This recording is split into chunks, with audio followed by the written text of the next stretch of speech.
Saludos, mi queridísima y siempre bien ponderada gente de Terra. Aquí su rememorador favorito, Virgilio de Sirene, para darles la bienvenida y comentarles que mis colegas de este canal, Sala de Archivo número 3, tienen mi autorización para resubir mi contenido. Asimismo, invitarlos a participar de las rememoraciones en vivo, ya sea en este mismo canal o en Twitch. Estamos leyendo novelas de Warhammer casi todos los días del mes. Por lo menos 25 días de cada mes estamos leyendo Warhammer.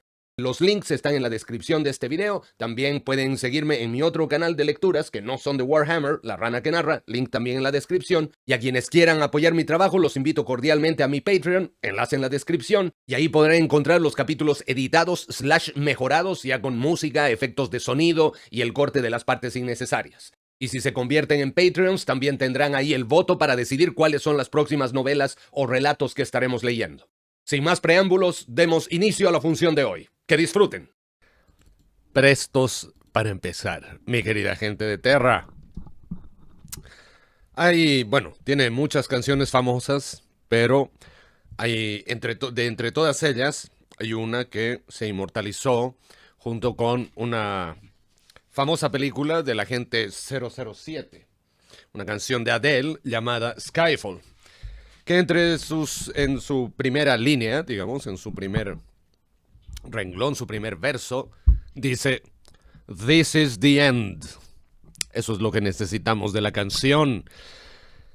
Este es el fin. Esta es la sesión final, mi querida gente de Terra.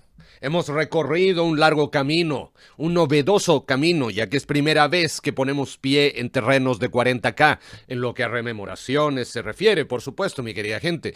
Tengo perfectamente claro que algunos de ustedes ya son poseedores, mejor dicho, de un conocimiento más o menos sólido en lo que respecta a 40K, incluso en la misma herejía. Hay algunos de ustedes que están, por supuesto, adelantados y son poseedores de un conocimiento mayor si se compara con otros de nosotros que somos más novatos.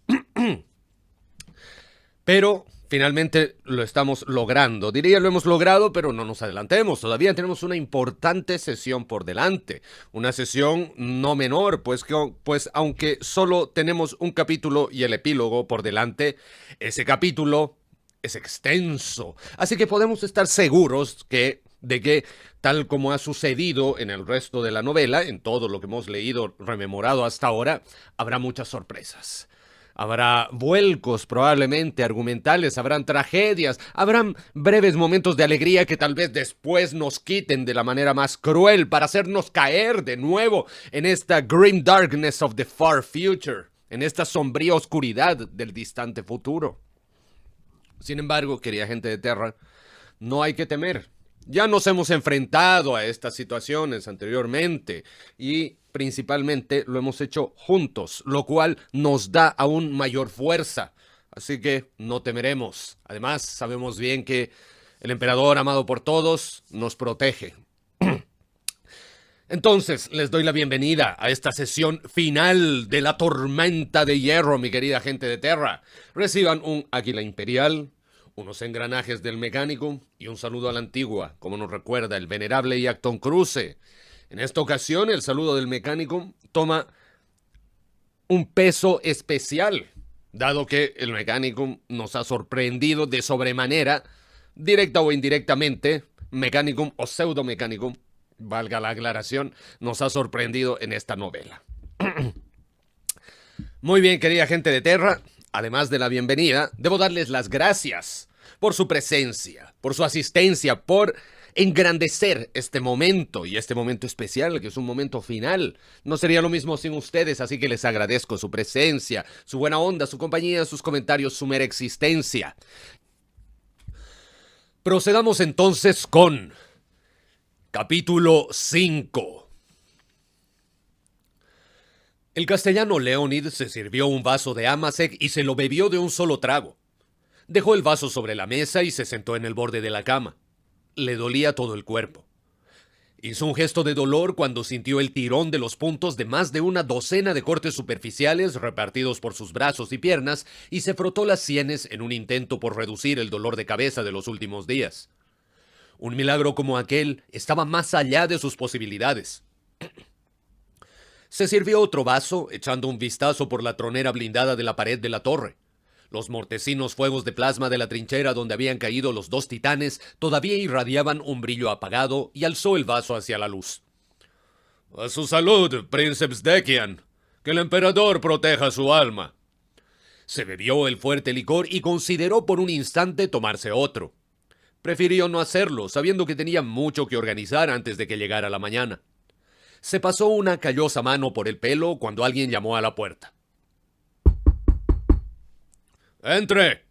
El hermano capitán Eshara agachó la cabeza para entrar en la habitación y agarró una sólida silla colocada al lado de la mesa de Leonid para sentarse enfrente del castellano de la ciudadela. Los dos se quedaron sentados en un cordial silencio antes de que Eshara dijera: «Sus hombres hoy han luchado valientemente. Constituyen un orgullo para Yura y su familia puede sentirse satisfecha de todos ustedes». Al ver la tristeza de Leonid, añadió: «Lamento mucho la muerte del mayor Anders». Leonid asintió, recordando la terrible visión de un guerrero de hierro masacrando con toda tranquilidad a su bravo amigo en el Rebellín Primus. «¿Cómo lucieron los suyos, capitán? Todos sentimos la pérdida del hermano Corwin». El dolor surcaba la cara de Eshara. No pretendo comprender lo que ocurrió en ese bastión, pero creo que ofreció su vida por todos nosotros». «Eso creo yo también», replicó Leonid. Los informes de la batalla en el bastión Mori eran confusos, por decir algo. El edificio de la enfermería estaba repleto de soldados delirantes que hablaban de un guerrero gigante que mataba a todo el mundo solo con la voz y de un remolino que se alimentaba de sangre. Afortunadamente, Leonid había podido acallar esas historias antes de que llegaran al resto de la guarnición. «Mañana será el último día, ¿verdad?», preguntó Leonid. Eshara no contestó y Leonid pensó que estaba eludiendo la pregunta, pero el marín espacial había estado simplemente pensando la respuesta. «Si no nos retiramos hacia la muralla interna de la ciudadela, entonces sí, lo será. Tenemos menos de 4.000 hombres, prácticamente ninguna arma pesada y 3 brechas. El muro es demasiado largo y no podemos resistir en todos los sitios y al mismo tiempo. Haremos que sea un trabajo ingrato y sangriento para nuestros enemigos, pero al final la ciudad caerá. Entonces entregaremos la muralla exterior y nos replegaremos a la ciudadela interior. Allí el muro no tiene ninguna brecha y, a pesar de que su cobertura sea irregular, seguiremos disfrutando de la protección del escudo de energía». Eshara asintió. «Sí, el sacrificio del Princeps Decian nos ha permitido ganar un poco de tiempo para reagruparnos y sería mejor que comenzáramos ya». Daré curso a las órdenes de manera inmediata», afirmó Leonid, sirviéndose un último vaso de Amasec y sacando su frasco de pastillas desintoxicadoras. Se tragó una y sacudió la cabeza debido al terrible sabor que tenían. Luego dejó el frasco encima de la mesa. «He observado que también sus hombres toman esas pastillas», dijo Eshara. «¿Puedo preguntarle de qué se trata?» «¿El qué? ¿El qué? ¿Las pastillas desintoxicadoras? Ah, por supuesto, usted no las necesita, ¿verdad? Bueno, supongo que ninguno de nosotros las seguirá necesitando». Eshara pareció desconcertado y dijo: «¿Las necesitan para qué?» «Verá, se trata del aire del planeta», le explicó Leonid moviendo el brazo en un amplio gesto. «Es venenoso. El mago Biologis del Adeptus Mechanicus nos proporciona estas píldoras para impedir que los hombres acaben envenenados por las toxinas que hay en el aire». Eshara se inclinó hacia adelante y levantó el frasco. Sacudió el recipiente y sacó un puñado de pastillas e inhaló profundamente. «Castellano Leonid, ¿conoce usted un órgano característico de la fisiología de los marines espacial llamado neuroglotis?» Leonid sacudió la cabeza mientras Eshara continuaba. «Está situado en la parte trasera de la garganta y puede analizar el contenido químico de cualquier cosa que ingiramos o respiremos. Si fuera necesario, puede cambiar el proceso de mi respiración para desviar la tráquea a un pulmón alterado genéticamente, capaz de procesar las toxinas de cualquier atmósfera». Eshara volvió a colocar el frasco sobre la mesa de Leonid y dijo: «Me temo que los han tenido engañados, amigo mío, porque le puedo garantizar que el aire de este planeta es bastante inofensivo. Desagradable para respirarlo, sí, pero venenoso, por supuesto que no». Fin de sección. Y finalmente se supo. Pero, Puta, es que el Magos, ¿qué se llama? El Magos Nising ya está pues en Hawái. Ya se lo llevó el mago Slytherin mutado. ¡Qué rabia! Ni siquiera por último hubiese sido que esté ahí cerca para que lo caguen a palos.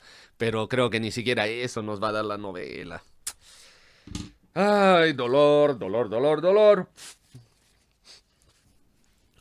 Leonid sintió que su rabia crecía a medida que se acercaba al templo de la máquina situado en las profundidades de la ciudadela.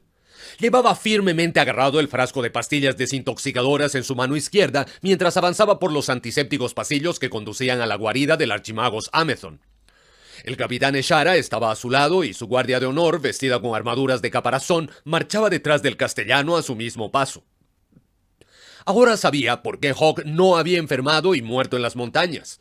Ahora sabía por qué los hombres destinados aquí sufrían de dolores de cabeza y náuseas constantes. Ahora sabía por qué había tantas banderas y placas de regimientos alrededor de la cámara de reuniones. Con aquellas pastillas de desintoxicación, era solo una cuestión de tiempo antes de que la ciudadela necesitara otra guarnición.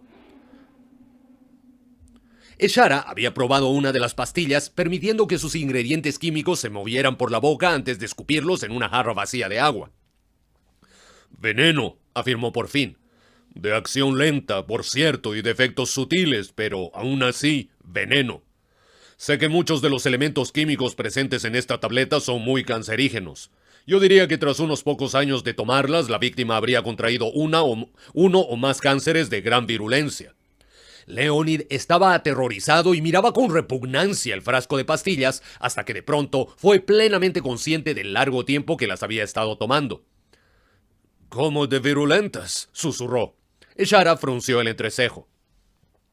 Debilitadoras después de tal vez 6 o 7 años y letales poco después de eso.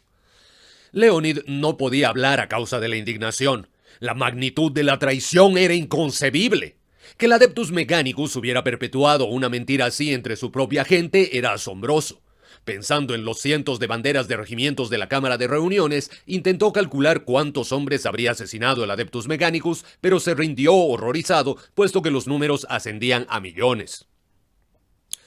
¿Por qué haría una cosa así? No lo sé. ¿Qué es lo que defiende esta ciudadela? ¿Es tan valioso que ni siquiera se puede permitir a sus defensores que digan lo que saben? Leonid negó con la cabeza. No, bueno, tal vez. No lo sé por seguro. Que yo sepa, este lugar es una especie de estación de paso para los artefactos alienígenas descubiertos en el sector. Alguien me dijo que estaba construida sobre unas ruinas de la era siniestra de la tecnología. Creo que lo han engañado otra vez. No me creo que el Adeptus Mechanicus se rebajara a un comportamiento tan vil solo para proteger a unos artefactos alienígenas recuperados. Dentro de esta ciudadela hay un secreto escondido que vale la vida de todos y de cada uno de los hombres que sirven aquí. Leonid se prometió que iba a averiguar de qué se trataba el secreto, aunque tuviera que retorcerle el cuello a Nising o que tuviera que amenazar con atravesar con su pistola Volter la máquina que mantenía con vida los restos de Amazon. Puede que también fuera tarde para el 383º Regimiento de Dragones Yuranos, pero Leonid se aseguraría de que nadie impidiera que el Adeptus Mechanicus pagara por sus crímenes. Varios corredores salían hacia los lados del pasillo principal, pero Leonid seguía invariablemente el camino que llevaba al templo de la máquina. «Tenemos a alguien delante de nosotros», susurró Eshara, sacando y amartillando su propio Volter. Leonid siguió su ejemplo, al tiempo que la guardia de honor levantaba los fusiles y se situaba en círculo para protegerlo. Fin de sección. El grupo dejó atrás una curva del pasillo antes de que éste desembocara en una cámara abovedada con un entramado de vigas de hierro que se entrelazaba por encima de ellos para formar una cúpula casi reticular. Globos luminosos flotaban en campos levitatorios. Las paredes tenían inscripciones con símbolos de engranajes y por la habitación se encontraban distribuidas todo tipo de cajas metálicas y máquinas voluminosas. Servidores de trabajo y obreros contratados se movían de forma mecánica por la amplia habitación, ajenos a todo lo que ocurría a su alrededor. En el otro extremo de la cámara se encontraba una puerta ancha y semicircular que se abría por medio de un mecanismo de engranaje.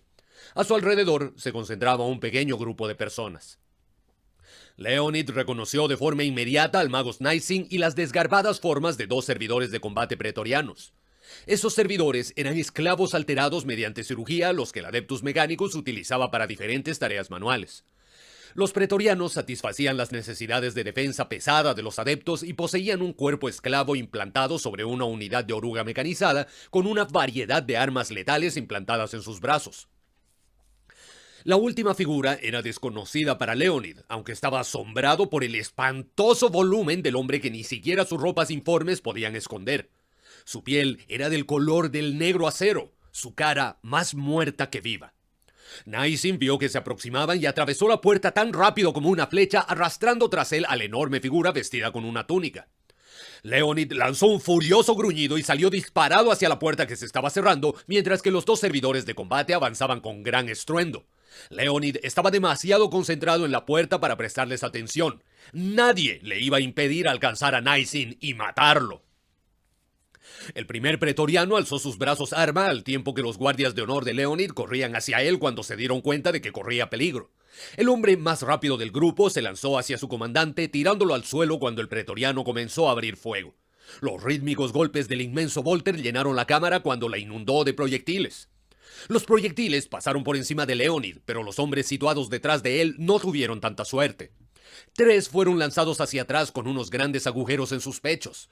Leonid y su salvador rodaron hasta la protección que les ofrecía un inmenso equipo de perforación de oruga. La cámara se llenó de los disparos de un cañón automático de gran calibre que hacía saltar grandes trozos de metal de la máquina.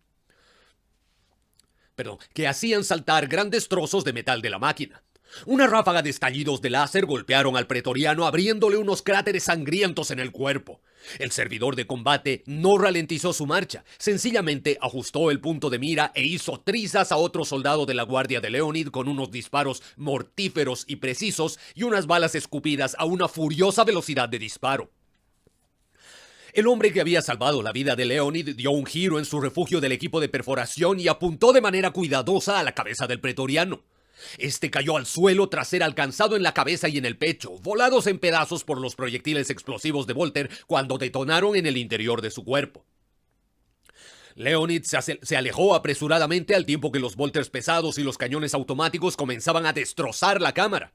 Cristal, plástico y sangre entraron en erupción por todos lados. Bajo una lluvia de chispas en la que caían soldados y servidores de trabajo y se hacían añicos los paneles y globos luminosos.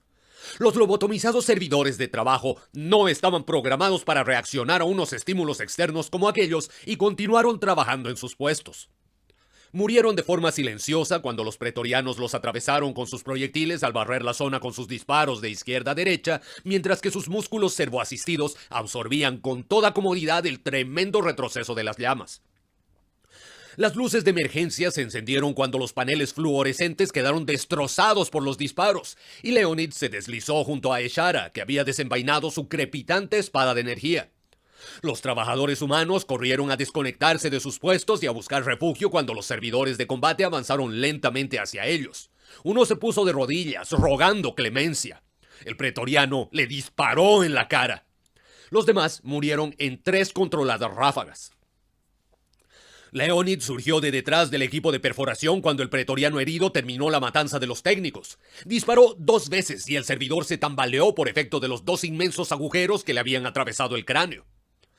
El pretoriano alzó el Volter pesado y abrió fuego justo cuando el tercer disparo de Leonid lo alcanzó en la garganta, volándole la cabeza. Cayó hacia atrás, disparando el arma mientras caía y dibujando una línea de balas en dirección a Leonid, que resultó herido en el hombro. El castellano chilló de dolor y el impacto lo tiró al suelo después de hacerlo girar en el aire. El segundo pretoriano apuntó con sus cañones automáticos hacia Leonid. Sus mecanismos de disparo silbaban mientras acumulaban velocidad para el disparo.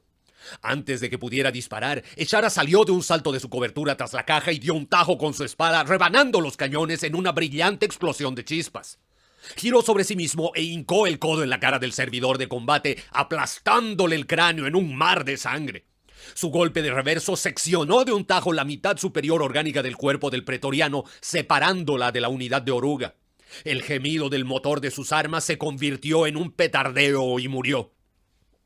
Leonid se incorporó del suelo agarrándose el hombro herido y dio las gracias a Eshara antes de girarse hacia la puerta cerrada tras la que habían desaparecido Niacin y su desconocido cómplice.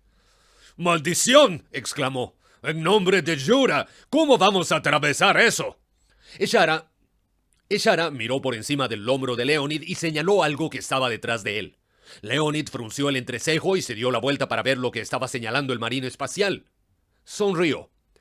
La puerta del templo de la máquina tenía un grosor de 30 centímetros y estaba hecha de sólido acero, pero se deshizo como papel de aluminio cuando se estrelló contra ella el equipo de perforación de 80 toneladas. La sección del techo fue arrancada por el bajo dintel de la puerta cuando la atravesó chirriando y lanzando restos retorcidos de acero y chispas por todo el santuario interior del templo de la máquina. La gigantesca máquina de oruga dio un giro brusco cuando Eshara perdió el control durante un instante, estrellándose contra un grupo de monitores y paneles de control. La cámara de luz ámbar estaba repleta de máquinas en funcionamiento. Eshara y los 4 supervivientes de la Guardia de Honor saltaron de la ruidosa máquina en cuanto se deslizó hasta detenerse con un chirrido final. Leonid lanzó un gruñido de dolor al tocar el suelo, intentando obtener algún sentido de la escena que tenía ante él. El mago Snysin tenía la cabeza inclinada ante una estructura romboidal y achaparrada sobre la que descansaba una cuba hecha añicos de la que iba escapando un líquido. En una de sus manos enguantadas sostenía su máscara de bronce y en la otra lo que parecía ser un pedazo refulgente de carne húmeda. Lo echó a un lado y Leonid se quedó horrorizado cuando vio cómo lo miraban fijamente desde el suelo los rasgos flácidos del archimago Amazon. Después de siglos a su servicio, los restos orgánicos estaban finalmente muertos. La voluminosa figura que había acompañado a Nysin estaba de pie encima del romboide con los brazos anchos y deformes totalmente abiertos. Unos movimientos protuberantes se revolvían debajo de su túnica como si una colección de serpientes estuviera retorciéndose debajo de la ropa. Bajo su atenta mirada, sus ropas se saltaron y cayeron al suelo, mostrando una inmensa musculatura de acero negro que se estaba tensando en una horripilante amalgama de componentes orgánicos y biomecánicos. ¿Aquella criatura era una máquina o un hombre o alguna horrible simbiosis de ambos? ¡Nysin!, gritó Leonid. ¿Qué has hecho? El mago levantó la cara y Leonid dio un grito ahogado de horror cuando vio los rasgos verdaderos de Nysin. Una masa arremolinada de finos tentáculos similares a gusanos que brillaba y se retorcía para formar la masa de su cabeza. Un núcleo de ojos lechosos e hinchados sobresalía en el centro de su cara, por encima de una boca similar a un esfínter adornada con unos dientes como alfileres. ¡Un mutante!, escupió Eshara y levantó la pistola. Los 4 guardias estaban paralizados por el terror a causa de la extraña visión que tenían ante ellos, y esa perversa fascinación fue lo que los mató. La figura que estaba encima del romboide alzó los brazos y su carne se contorsionó mientras se transformaban en 2 armas de tremendos cañones. Un atronador tableteo brotó procedente de las armas que se llevaron por delante a la Guardia de Honor de Leonid hasta desintegrarlos en un segundo. Leonid se lanzó al suelo una vez más buscando la protección del equipo de perforación mientras Eshara cargaba contra la gigantesca figura del centro de la cámara. El mago Nysin emitió un silbido y dio un salto para interceptarlo, desplazándose a una velocidad inhumana. Sus brazos se movían con una rapidez tremenda y las probóscides dentadas que surgían de las yemas de sus dedos hicieron perder pie a Eshara. Un icor sibilante salpicó la hombrera de Eshara y rápidamente las placas de ceramita de la armadura que tenía debajo se disolvieron. El capitán de los marines espaciales echó a rodar debajo de las bocas ansiosas por encontrarlo al tiempo que Nysin volvía a dirigirse a él con unas manos como látigos que escupían ácidos siseantes. Leonid se aprovechó de la distracción para dejar descansar la pistola sobre la protección de la oruga del equipo de perforación y apuntó a la monstruosa figura que había matado a sus hombres. Los brazos arma habían vuelto a cambiar, transformándose en unos largos cables estriados que se movían como serpientes. Mientras miraba a lo largo del cañón del arma entrecerrando los ojos, las costillas de la figura se abrieron de par en par, desplegándose como una antigua puerta cubierta de musgo. Una docena de tentáculos estriados de un metal verde chorreante serpentearon desde la cavidad de su pecho y atravesaron el aire formando espirales que parecían estar buscando algo. Leonid apretó el gatillo y el estallido del láser golpeó a la figura en la cabeza. Sin embargo, gracias a un destello de luz verde, Leonid vio que su objetivo estaba indemne. Leonid disparó una y otra vez, pero los disparos fueron inútiles. La cosa de la plataforma era invulnerable. Los tentáculos metálicos seguían alargándose, enganchándose en las máquinas situadas alrededor del centro de la cámara. Más tentáculos brotaron de la retorcida masa de intestinos biomecánicos que se deslizaban por el aire como ramas de un árbol y se enganchaban a los mecanismos de preservación de la vida del templo de la máquina y a los sistemas que regulaban la ciudadela. Sonaron sirenas de alarma y parpadearon luces de aviso por toda la circunferencia de la cámara. Leonid sabía que no podía hacer nada para detener a la malvada criatura sin Ishara y corrió hacia el marín espacial que estaba luchando con el abominable mutante. Ishara lanzó un tajo con la espada a Naisin, pero la cosa se movía con una velocidad cegadora y sus probóscides chorreantes se balanceaban de lado a lado con cada golpe. La pistola Volter del capitán solo era una masa fundida sobre el suelo y Leonid vio que la armadura de Ishara presentaba unos humeantes agujeros redondos donde le había golpeado la corrosiva probóscide de Naisin. Levantó su pistola. «¡Retroceda, hermano capitán!», ordenó Leonid. Ishara esquivó un golpe dirigido al corazón y rápidamente se alejó del repugnante mutante.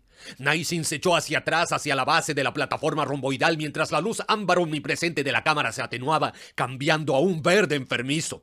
Leonid apuntó a la cabeza del mutante. Naisin lanzó una risa ahogada, un sonido a medio camino entre un sorbo y un gorjeo. ¡Bobos! ¡No podéis ganar! Podéis matarme, pero mis señores no tardarán en pisotear vuestros huesos.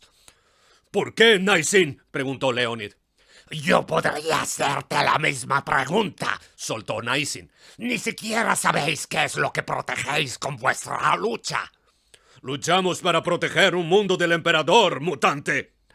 Luchamos para proteger un mundo del emperador, mutante, le espetó Ishara. Naisin se echó a reír, un horrible sonido que les provocaba náuseas. ¿Creéis que a vuestro emperador le importa este mundo? Mirad a vuestro alrededor, es un páramo. Un páramo creado por la mano del hombre. Esto fue en su día un mundo fértil y generoso hasta que el Adeptus Mechanicus intentó hacer lo suyo. Las bombas víricas mataron a todo ser vivo de la superficie de este mundo y lo dejaron inhabitable durante siglos.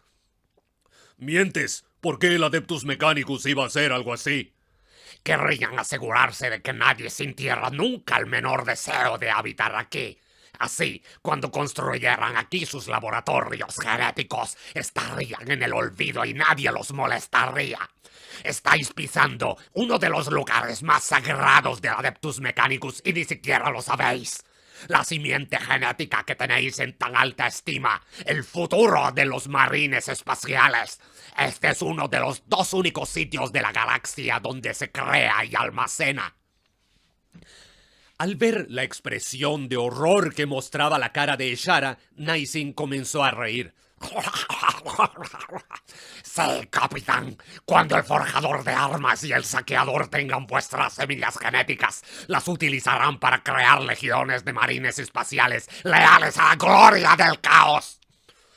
«Pero tú no vivirás para verlo», gruñó Ishara, arrancando la pistola de la mano de Leonid y apretando el gatillo. La cabeza de Naisin explotó, inundando la plataforma con un apestoso fluido de color amarillo y trozos de la gomosa carne de los tentáculos. El cadáver cayó al suelo mientras Ishara lo acribillaba con otros 4 disparos. Ishara le devolvió la pistola a Leonid sin pronunciar una palabra y las alarmas comenzaron a chirriar por toda la cámara. Ambos hombres alzaron la vista hacia la figura de la plataforma que estaba siendo levantada del suelo mientras mantenía los brazos extendidos en cruz. Más tentáculos en forma de cable brotaron de su cuerpo y el halo verde que llenaba la cámara parpadeaba desde el interior de su pecho. Las explosiones de chispas de jade procedían del contorno de la habitación, líneas parpadeantes de electricidad letal formando un arco entre máquina y máquina mientras se extendía la corrupción del tecnovirus a todos los sistemas de la ciudadela. Una lengua restallante de energía eléctrica lamió el suelo detrás de Leonid y de Ishara. Los 2 guerreros se alejaron tambaleándose del monstruo que tenían frente a ellos. Las explosiones invadieron la cámara y una sonora tormenta de rayos abrazó todo el templo de la máquina. Ishara protegió a Leonid con su cuerpo y corrió hacia el agujero irregular de la puerta. Lanzas de rayos verde esmeralda resplandecieron por toda la cámara. Un proyectil alcanzó a Ishara en la espalda y lanzó un gruñido de dolor. y lanzó un gruñido de dolor, lanzándose en plancha a través de la puerta mientras estallaban tras él llamaradas de fuego verde. Ishara rodó hacia un lado mientras los mortíferos rayos bailaban al otro lado de la puerta del templo de la máquina, formando una chisporroteante red eléctrica que bloqueó por completo la entrada. Los dos se alejaron de la parpadeante luz verde sin aliento y gruñendo de dolor. Ishara se esforzó para ponerse en pie y le ofreció una mano a Leonid, que se agarró el hombro herido y tiró hasta incorporarse. Antes de que ninguno de ellos pudiera hablar, el microtransmisor del casco de Ishara crepitó y el capitán escuchó con toda atención el mensaje que estaba recibiendo. Leonid leyó en su rostro que las noticias no eran buenas. ¿Y bien?, preguntó esperando lo peor. Ya ha empezado. El escudo ha caído y el enemigo está atacando de nuevo. Leonid asintió y volvió la vista al sellado infierno verde del templo de la máquina. Entonces, nuestro sitio está en las murallas, dijo sombríamente. Fin de sección. Y antes de olvidarme, aquí hubo JoJo referencia. A ver, ¿dónde estamos? Lanzas de rayos verde esmeralda. Esto me hace recuerdo a Emerald Splash, el ataque del stand de Kakyoin. Ay, los que han visto los JoJos cacharán la referencia. Y los que no, deberían ir ahora mismo. No ahora mismo, ¿no? Estamos en medio de rememoración. Pero cuando tengan un rato libre, deberían ir a ver los JoJos. Y, a ver, la observación que iba a hacer aquí, miren, justo antes de empezar esta sección está diciendo, puta la weá, no vamos a poder ver que por lo menos se pideen al Magus Nicing y qué sé yo. Y yo creo que ahí ya Graham McMill se apiadó un poco de nosotros y dijo, ya, por lo menos llévanse esa satisfacción de que maten a este culeo. ¿Qué se llama? Bueno, por lo menos se lo pitearon así a nada. Hay que valorar así los pequeños logros. Lo que sí no me gustó que fuese un mutante. Siento que... Ahora, bueno, no sé mucho de los mutantes, pero este mutante claramente era un poco overpowered en el sentido de que podía durante un tiempo pelearse con un Astartes. Aunque momento, nuestro teniente, que se llama nuestro castellano anterior, el Vauban, ese igual estuvo en duelo con Hanzo, así que no fue menor. Bueno, pero la cuestión es que lo que quería comentar es que cuando... va a sonar bien xenófobo en todo caso. Cuando el enemigo o el artífice de un gran plan y qué sé yo es algo más que un simple humanito. Ah, bueno, no es xenófobo porque podía entrar más que simple humanito son los Astartes o los Primarcas, digamos. Me gusta más cuando el autor de ese algo espectacular es un simple humano. Porque al final de cuentas nos demuestra algo que es muy real en la vida real, así en general. En la historia se ha dado miles de veces que... puta, al final el que menos la esperas puede dar la sorpresa y no necesita ser un tipo ni superpoderoso ni nada por el estilo. Tiene que ser inteligente, ingenioso y básicamente eso, astuto. Son más cualidades que diríamos, y perseverante, por supuesto, ¿no? Determinado. Son más cualidades mentales y psicológicas, o incluso podríamos elevar un poco más de espíritu que otro tipo de cuestiones, digamos que genética o cuestiones así. Los dos restantes titanes de la Legio Mortis avanzaban sobre la ciudadela acompañados de una oleada de tanques Vindicator y 42 Dreadnoughts que caminaban sin dejar de aullar. Casi 6.000 fatigados soldados en uniformes rojos que corrían a toda velocidad entre sus blindados se metieron en el foso, cuyas superficies habían sido alisadas y vitrificadas por el fuego de plasma de los titanes que habían caído. Los proyectiles trazadores surcaron la oscuridad mientras sonaban las alarmas en la ciudadela y unos disparos aislados atravesaban la horda que cargaba contra ellos. Hanzo observaba desde los bastiones montados sobre los hombros del Pater Mortis casi a 30 metros del suelo. Vio a los Vindicators colocándose en sus posiciones de tiro de las barbetas a lo largo de la tercera paralela para machacar los debilitados muros de la ciudadela, haciendo que se vinieran abajo grandes cantidades de mampostería al tiempo que los Dreadnoughts se dirigían a la zanja. Se agarró al borde de la empalizada de hierro cuando el titán se metió en la zanja, provisto de garras para escombros en sus inmensos pies para asegurar la firmeza de sus pisadas. 62 guerreros de hierro, todo lo que quedaba de su compañía, llenaban los bastiones a ambos lados de la cabeza del titán, preparados para caer sobre sus terraplenes de la muralla interna de la ciudadela.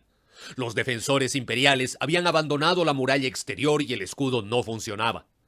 Nunca volverían a tener una oportunidad mejor que aquella. El fuego contra los bastiones y la muralla interior se redujo cuando los titanes se acercaron a los muros, que ya no eran más que unas pilas de escombros.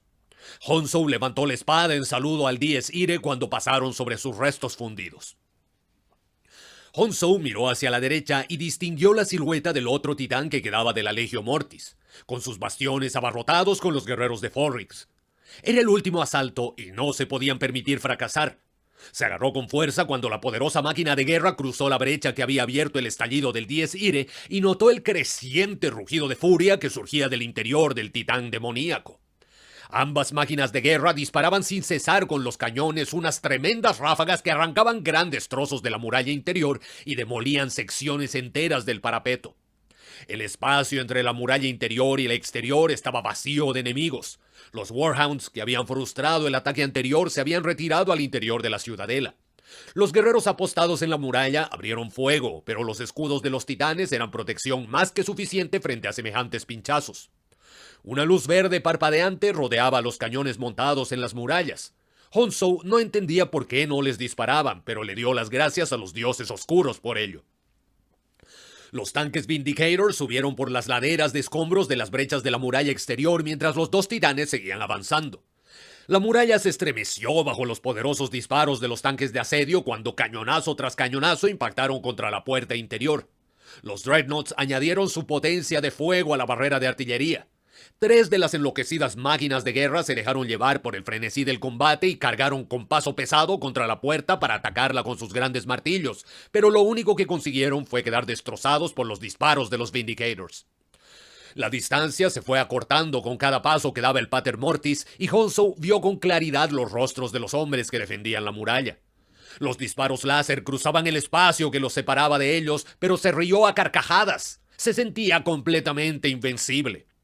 Se inclinó hacia adelante cuando los brazos del titán se incrustaron en la muralla y los garfios de asalto se hundieron en el rococemento. Unos segundos más tarde, bajaron los puentes levadizos de combate de los bastiones de los hombros y aplastaron las almenas con su peso. Honsou alzó la espada y cargó hacia las murallas gritando: ¡La ciudadela es nuestra! ¡Sin cuartel! Bajó a la muralla de un salto y mató de un solo tajo a 3 guardias imperiales antes de empezar a disparar con la pistola Volter hacia un lado del parapeto. Tenían delante a cientos de enemigos, pero Honsou se enfrentó a ellos sin miedo, matando con una habilidad casi sobrenatural. Los guerreros de hierro se desplegaron desde los bastiones de los hombros del titán y acabaron con todos los defensores que se encontraron, haciendo retroceder a los demás. El estruendo era increíble y el parapeto estaba resbaladizo por la sangre que chorreaba y las entrañas esparcidas por el suelo. Cada vez que los guerreros de hierro estaban a punto de romper las líneas del enemigo, los puños imperiales encabezaban un contraataque desesperado y los obligaban a retroceder, consiguiendo mantener las posiciones defensivas. Honsou mató a otro guardia imperial y se arriesgó a detenerse un momento para mirar hacia donde se encontraban los guerreros de Forrix. Los guerreros de hierro también se enfrentaban allí con la tenacidad increíble y con la resistencia desafiante de los defensores de la ciudadela. Estaban aguantando el ataque, pero a duras penas. Honsou se dio cuenta de que estaban a punto de ceder. Detuvo un tajo lanzado contra su cuello y destripó al atacante al mismo tiempo que una sombra negra y monstruosa, más oscura que la noche más negra, cayó sobre la muralla. El combate se detuvo durante un brevísimo instante cuando todos giraron la cabeza para saber qué nueva maldad acababa de llegar. El forjador de armas se posó sobre el parapeto con un retumbar que agrietó la muralla. La oscuridad recién nacida de sus poderosas alas quedó extendida a su espalda. Los guardias imperiales que había alrededor cayeron al suelo vomitando sangre y en medio de fuertes convulsiones. Extendió los brazos y el hacha que llevaba en una mano y las garras de la otra mataron a todo lo que se encontraba a su alcance. La oscuridad que envolvía la cabeza del forjador de armas se remolinó y escupió rayos de energía negra que disolvían todo aquello que tocaba. Los gritos de terror se propagaron por todo el parapeto y los horrorizados soldados dieron media vuelta y huyeron de la espantosa aparición. El forjador de armas se irguió por completo y la armadura se dilató y agrandó mientras los rostros atrapados en su interior se tensaron y gimieron como un coro de espectros lastimeros. Honsou sacudió la cabeza para librarse de su asombro y lanzó un aullido triunfal. ¡Ya son nuestros! Cargó en pos de la masa de soldados fugitivos y los fue abatiendo con tajos de la espada. La línea de combate imperial se vino abajo y ni siquiera los puños imperiales lograron impedir la desbandada. Vio que Forrix también mataba a decenas de guardias imperiales mientras huían. Se oyó un estampido tremendo procedente de algún punto más abajo y Honsou supo que habían derribado la puerta interior de la ciudadela. El forjador de armas se alzó por el aire de nuevo mientras la matanza sobre la muralla continuaba y extendió su sombra de corrupción por el parapeto. Honsou derribó a su vez una de las puertas de hierro que conducían al interior de las gigantescas torres que flanqueaban la puerta y se lanzó de cabeza adentro. Los soldados que estaban allí gritaron de terror cuando se puso en pie. Ya no representaban una amenaza, pero los mató de todas maneras. Bajó con rapidez las escaleras con la sangre enardecida por la promesa de la victoria al alcance de la mano. ¡A mí, guerreros de hierro! ¡La ciudadela es nuestra! Forrix bajó con pasos atronadores las escaleras de la torre sin dejar de disparar. La escalera bajaba en espiral hacia la izquierda y los proyectiles de Volter silbaban y rebotaban contra las murallas. En los rellanos de 2 de los pisos había unos reductos de defensa, pero nada pudo detener el feroz asalto de los guerreros de hierro. Forrix y sus exterminadores acabaron con facilidad con los defensores de ambos. Incluso mientras mataba, pensaba asombrado en la transformación del forjador de armas. El señor de los guerreros de hierro se encontraba al borde mismo de convertirse en un demonio y los cambios que le azotaban el cuerpo eran cada vez más evidentes. Sin duda, su ascensión final estaba a punto de producirse. Forrix había notado la tremenda sensación de urgencia, la prisa que tenía el forjador. Sabía que su señor estaba esforzándose por mantener la coherencia de su cuerpo.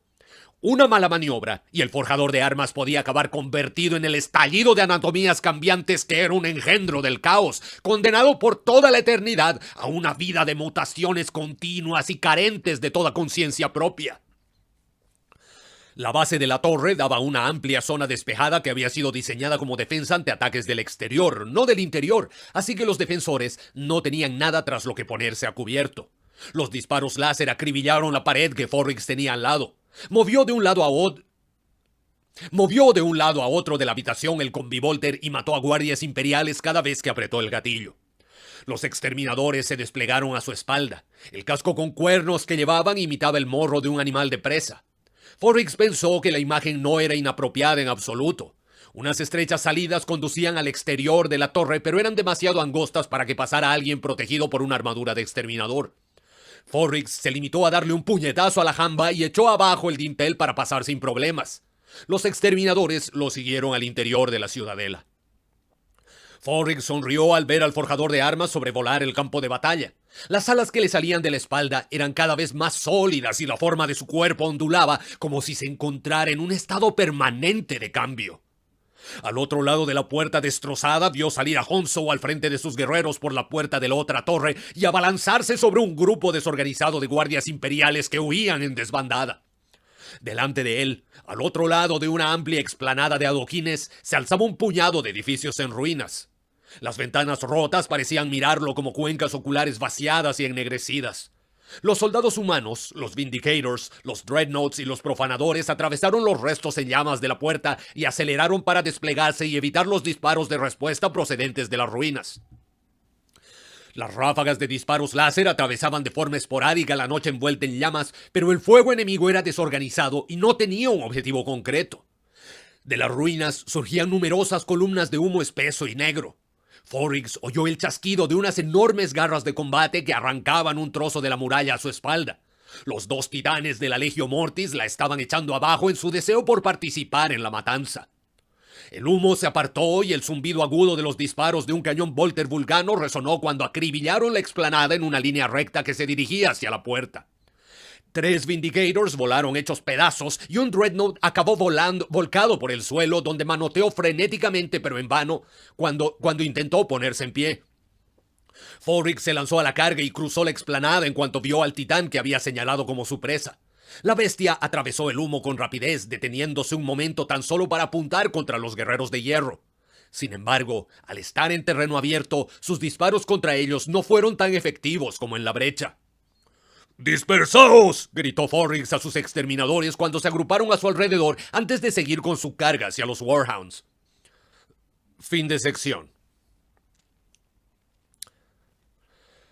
¡Apuntad con cuidado!, gritó Leonid mientras las andanadas de disparos láser intentaban acribillar a los guerreros de hierro que corrían de un edificio en llamas a otro para ponerse a cubierto. Todas las calles estaban llenas de humo. Ninguno de sus atacantes caía abatido, y Leonid sabía que debían procurar que cada disparo contase. El Warhound Defensor Fidei caminaba de espaldas detrás de los hombres que retrocedían ante aquel ataque y disparaba con todo lo que tenía contra los perseguidores de los Yuranos. Vio a través del humo que surgía de los edificios bombardeados los enormes trozos de rococemento que estaban arrancando los titanes que actuaban como torres de asedio. Supo que les quedaban escasos minutos antes de que aquellas gigantescas máquinas de guerra se unieran a la batalla. Los tanques de asedio y unos vehículos grotescos de varias patas con torretas cubiertas de runas execrables pasaron por encima de la puerta ya destrozada. El miedo era visible en cada uno de los ensangrentados rostros que lo rodeaban. El hermano capitán Eshara reagrupó a los supervivientes de su compañía, 30 marines espaciales, y combatió a su lado sin dejar de disparar el Volter con cada paso atrás que daba a regañadientes. De repente, un grupo de una docena de los soldados de uniforme rojo, servidores de los guerreros de hierro, apareció lanzado a la carga hacia su flanco. Los disparos de sus anticuados rifles mataron a 5 yuranos antes de que pudieran reaccionar. Leonid se arrodilló, se llevó el rifle al hombro y disparó en fuego automático acribillando la calle con brillantes rayos láser. Cayeron 3 soldados enemigos y Eshara mató a otros 4 con el fuego preciso y letal de su Volter. Los demás apuntaron contra Leonid, pero antes de que pudieran disparar, el suelo se estremeció y un enorme pie de adamantium dio un pisotón y los aplastó contra el suelo. El Jure Divinu machacó el edificio que estaba frente a Leonid con disparos de turboláser y el castellano vio que 6 soldados caían ardiendo desde el interior acompañados por los restos en llamas del edificio que acabó desplomándose cuando la estructura ya inestable cedió por fin. Leonid vio que un guerrero con armadura de exterminador surgido del humo se lanzaba a la carga directamente contra el Jure Divinu con el rostro contraído por el ansia de matar. Los rasgos de aspecto muerto indicaban una maldad atávica y un odio muy amargo. Leonid no tuvo tiempo de pensar. Eshara lo agarró del brazo y lo arrastró para que echara a correr por las ruinas en llamas hacia la pared septentrional de la ciudadela. Los marines espaciales corrían a su lado. Los hombres de la Guardia Imperial ya habían cruzado la puerta valedictoria y comenzaban a descender hacia las cavernas. La puerta valedictoria había sido construida en una ladera de la montaña con un baluarte a cada lado para impedir así el paso a las cavernas subterráneas, pero debido a la traición de Nysin en el templo de la máquina, permanecía abierta de par en par. Varias explosiones sacudieron los edificios que estaban a la espalda de Leonid y lo arrojaron al suelo. Eshara lo ayudó a ponerse en pie de un tirón mientras los 30 marines formaban un semicírculo de cara al enemigo alrededor de la puerta valedictoria. El capitán de los marines espaciales se agachó hasta que el casco abollado y ennegrecido quedó a la altura de la cabeza de Leonid. Castellano, debe bajar y destruir la simiente genética. ¿Cómo?, jadeó sin aliento Leonid. El templo de la máquina ha desaparecido. No hay forma de hacerlo. Eshara le apretó con más fuerza el brazo. Debe hacerlo, con lanzallamas, con rifles de plasma, con cualquier cosa, pero no permita que ni la más mínima parte de esa simiente genética caiga en manos del enemigo. Es mejor destruirla antes de que la tenga el caos. ¿Lo ha entendido? Amigo, necesitaremos tiempo para conseguirlo del todo. ¿Podrá contenerlos el tiempo suficiente?, le preguntó Leonid, completamente consciente del precio que pagarían por conseguirle ese tiempo. Los 2 guerreros se miraron fijamente durante un instante y luego se estrecharon las manos al estilo de los guerreros, agarrándose por las muñecas. Los contendremos el tiempo suficiente, le aseguró Eshara dejando caer el Volter y desenvainando sus 2 espadas de energía. Buena suerte, hermano capitán Eshara, le deseó Leonid. Lo mismo digo, castellano Leonid. Leonid se dio la vuelta sin decir ni una sola palabra más y cruzó a la carrera la puerta valedictoria. Fin de sección.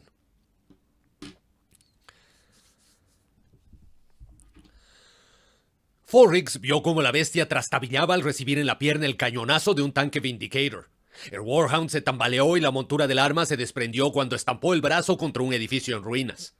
Ya lo tenían, acorralado contra una esquina y sin protección. Había otro Warhound en las cercanías, pero el humo y el estallido de las explosiones ocultaban su localización exacta. ¡Te ha llegado la hora, bestia! Gritó Forrix lanzándose a por el titán. El caparazón blindado del Warhound recibió una nueva andanada de disparos y las piernas se doblaron bajo la potencia de fuego que estaba sufriendo. El compartimiento del puente de mando bajó casi hasta el suelo y los ojos verdes de la cabeza del titán se cruzaron con los de Forrix. Este se echó a reír. Sabía que la bestia estaba perdida. Ya la tenía. Sus exterminadores y él se acercaron a la forcejeante máquina con los puños de combate en alto para darle el golpe de gracia. Forrix se subió al inmenso pie y martilleó con el puño de combate una y otra vez la juntura del tobillo de la pierna del Warhound. La máquina de guerra levantó la pierna al darse cuenta del peligro que corría y dio un paso atrás, pero tambaleándose como si estuviera borracha y estampándose contra un edificio que se alzaba al otro lado de la calle.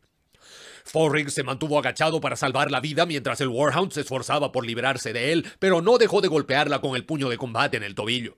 El titán giró la pierna y la posó sobre una pila irregular de escombros. Forrix salió despedido cuando todo el peso del Warhound se apoyó en el tobillo ya machacado.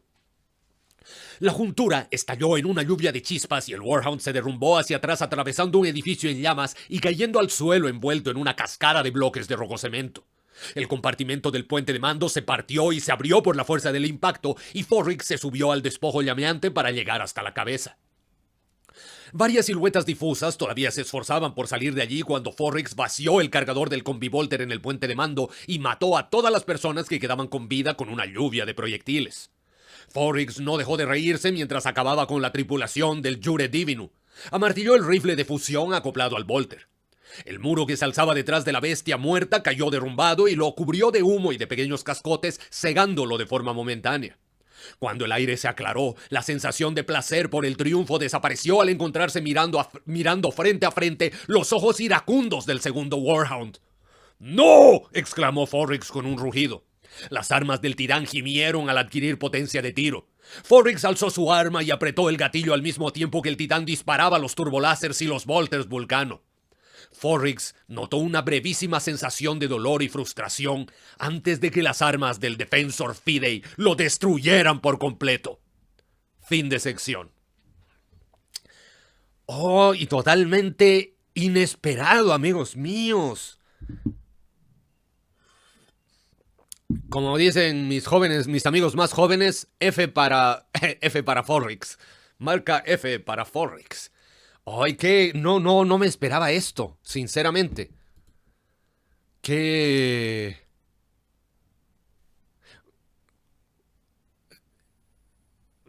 notable, qué notable.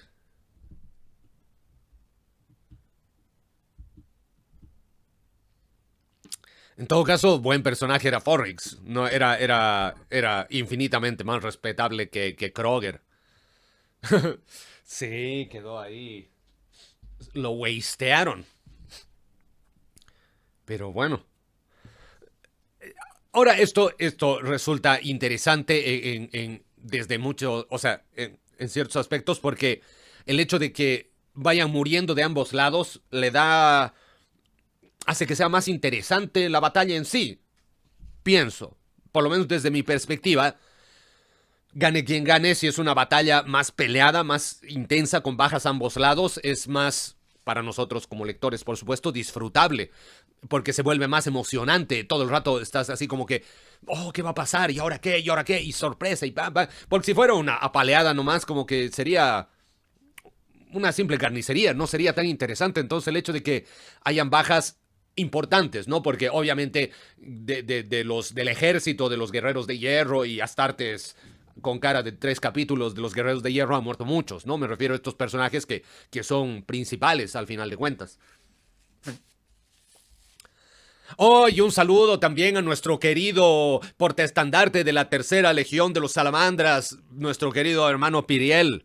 Bueno, ahí no se preocupe, amigo mío. Nosotros igual lo queremos a usted. Ay, mira, llévate esto, Piriel. Espera. Todavía no te vayas. Espera. Piriel, espera. Ahí está. Ya, llévate un Joshua. Ahí, para que te vaya bien en todas tus quests, amigo mío. Siempre se agradece que pasen a saludar. Yo creo que este Joshua lo voy a ir guardando para los que pasen a saludar y se tengan que retirar. Así por lo menos se llevan su Joshua de regalo. Honsou cruzó al trote la ciudadela conquistada, satisfecho más allá de lo que podía expresar por la matanza que se desarrollaba a su alrededor. Los guerreros tanto de su compañía como de la de Forrix lo seguían por las calles de la fortaleza enemiga y gritaban su nombre a los dioses oscuros. El estruendo de una gran andanada de disparos le llegó desde la izquierda y se dirigió hacia allí. Dobló una esquina a tiempo de ver al Warhound averiado caer al suelo y a Forrix cargar hacia la cabeza de la máquina de guerra. Honsou vio derrumbarse la pared que estaba delante de Forrix y cómo surgía de entre el humo la forma furibunda del compañero del titán caído. Vio cómo alzaba las armas y destrozaba a Forrix en una explosión de sangre y de piezas metálicas. Honsou no sintió otra cosa que triunfo al ser testigo de la muerte de Forrix. Kroger había desaparecido y Forrix había muerto. Era evidente que los dioses del caos lo favorecían esta noche. La victoria del Warhound duró poco rato cuando el poderoso Pater Mortis, derribando edificios por la fuerza de las pisadas, apareció a la espada de Honsou y disparó todas sus armas. El titán explorador desapareció detrás de una serie de explosiones encadenadas. Sus escasos escudos de vacío y su blindaje ligero no eran rival para la potencia de fuego de un titán de la clase Warlord. Trastabilló hacia atrás y Honsou pensó por un momento que había sobrevivido, pero un instante después, una tremenda explosión hizo estallar la cabeza del Warhound y el titán enemigo cayó con el compartimento del puente de mando convertido en un amasijo llameante. Honsou lanzó un gruñido de satisfacción y se puso en marcha de nuevo. El enemigo estaba derrotado en todos sitios, desmoralizado y a la fuga. Llegó a una amplia plaza, al otro extremo de la misma... Llegó a una amplia plaza. Al otro extremo de la misma vio un patético grupo de puños imperiales. Estaban esperándolos con las espadas desenvainadas a la entrada de las cavernas excavadas en la ladera de la montaña. Sus rostros mostraban orgullo y desafío. Honsou se echó a reír mientras avanzaba a la cabeza de su compañía. El forjador de armas descendió del cielo oscuro. El señor de los guerreros de hierro aterrizó con fuerza y los adoquines sisearon al quedar derretidos a sus pies como si el propio suelo se rebelara contra el caos que se retorcía en su interior. Su cuerpo se ondulaba con los cambios, como si 1.000.000 de formas quisieran nacer de aquella anatomía inquieta. Las alas negras a su espalda retemblaron y la armadura ya parecía más brillante, con un aspecto más orgánico, como si fuese el caparazón de un insecto. El forjador de armas inclinó la cabeza en dirección a Honsou en un gesto de respeto entre dos guerreros. «Es hora de que acabemos con esto», le dijo el forjador con voz ronca y rasposa. «Sí», contestó Honsou, mostrándose de acuerdo y dirigiéndose hacia los puños imperiales. Los guerreros de hierro se desplegaron para rodearlos sin dejar de apuntarlos con las armas. Una tremenda quietud se apoderó del ambiente cuando aquellos viejos enemigos quedaron frente a frente bajo el brillo de la ciudadela en llamas, y una inmensa sombra cayó sobre la plaza cuando el Pater Mortis surgió de entre las ruinas. Un guerrero salió del semicírculo de marines espaciales y se quitó el casco. Honsou notó el odio que aquel individuo sentía hacia él. «Soy el hermano capitán Eshara, de los puños imperiales, orgulloso hijo de Rogaldorn, soldado del emperador y azote de herejes. Enfréntate a mí y muere, traidor». El forjador de armas se encaró a Eshara, y Honsou sonrió al ver el efecto que su presencia tenía en el marine espacial. El rostro del capitán se contrajo por el dolor y el forjador se abalanzó contra él y le lanzó un tajo vertical para partirlo en dos. Eshara cruzó las espadas por encima de la cabeza y detuvo el golpe, pero la fuerza del impacto lo hizo ponerse de rodillas. Con un gruñido giró una espada por lo bajo y se la clavó al forjador en el costado. De la herida salió un chorro de sangre negra. El forjador le propinó un tremendo puñetazo en el pecho y le partió la coraza pectoral. Los puños imperiales se lanzaron a la carga gritando el nombre de Rogaldorn al ver caer a Eshara. ¡Por Rogaldorn! Los guerreros de hierro comenzaron a disparar y los fueron abatiendo. Fue una lucha desigual, y aunque los puños imperiales combatieron con fiereza, el resultado fue evidente desde el principio. Honsou atravesó con la espada un puño imperial a la vez que veía asombrado cómo Eshara se ponía en pie tosiendo grandes escupitajos de sangre. El forjador de armas El forjador de armas lanzó un tremendo rugido y le clavó el hacha en la hombrera, atravesando la armadura como si fuera papel y partiéndolo desde el cuello hasta la pelvis. Eshara cayó derrumbado al suelo, pero todavía tuvo fuerzas para alzar débilmente la cabeza cuando el forjador de armas dejó a un lado el hacha y se agachó para levantarlo. Quiero que sepas esto, hijo de Dorn, le espetó el forjador. Me comeré tu simiente genética y os extinguiré a todos, empezando por ti.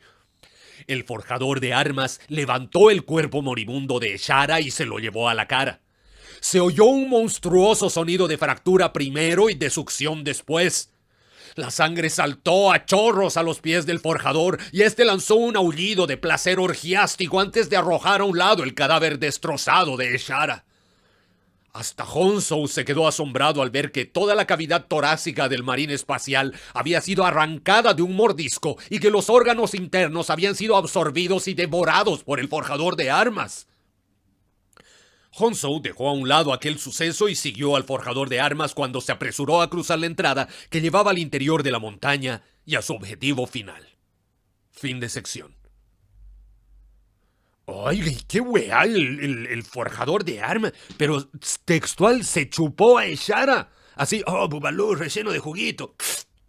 Weón, como si fuera estos moluscos, weón, o como un caracol, así. Oh, qué terrible. Pobre Eshara. Conche su madre. Weón, estuvo súper desagradable. Claro, y de paso lo había partido con el hacha, ¿no? Porque dijo del cuello hasta la pelvis. Atravesando la armadura como si fuera papel y partiéndolo desde el cuello hasta la pelvis. Ahora, me pregunto si con la palabra partir o partiéndolo se refiere así a separar en dos o a hacer un tajo así que lo abrió así.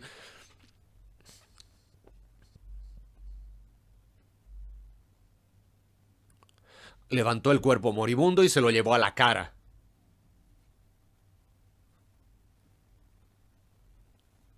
Ay, pero qué salvajismo, qué terrible, weón. Oye, como que... Y lo otro que estaba pensando...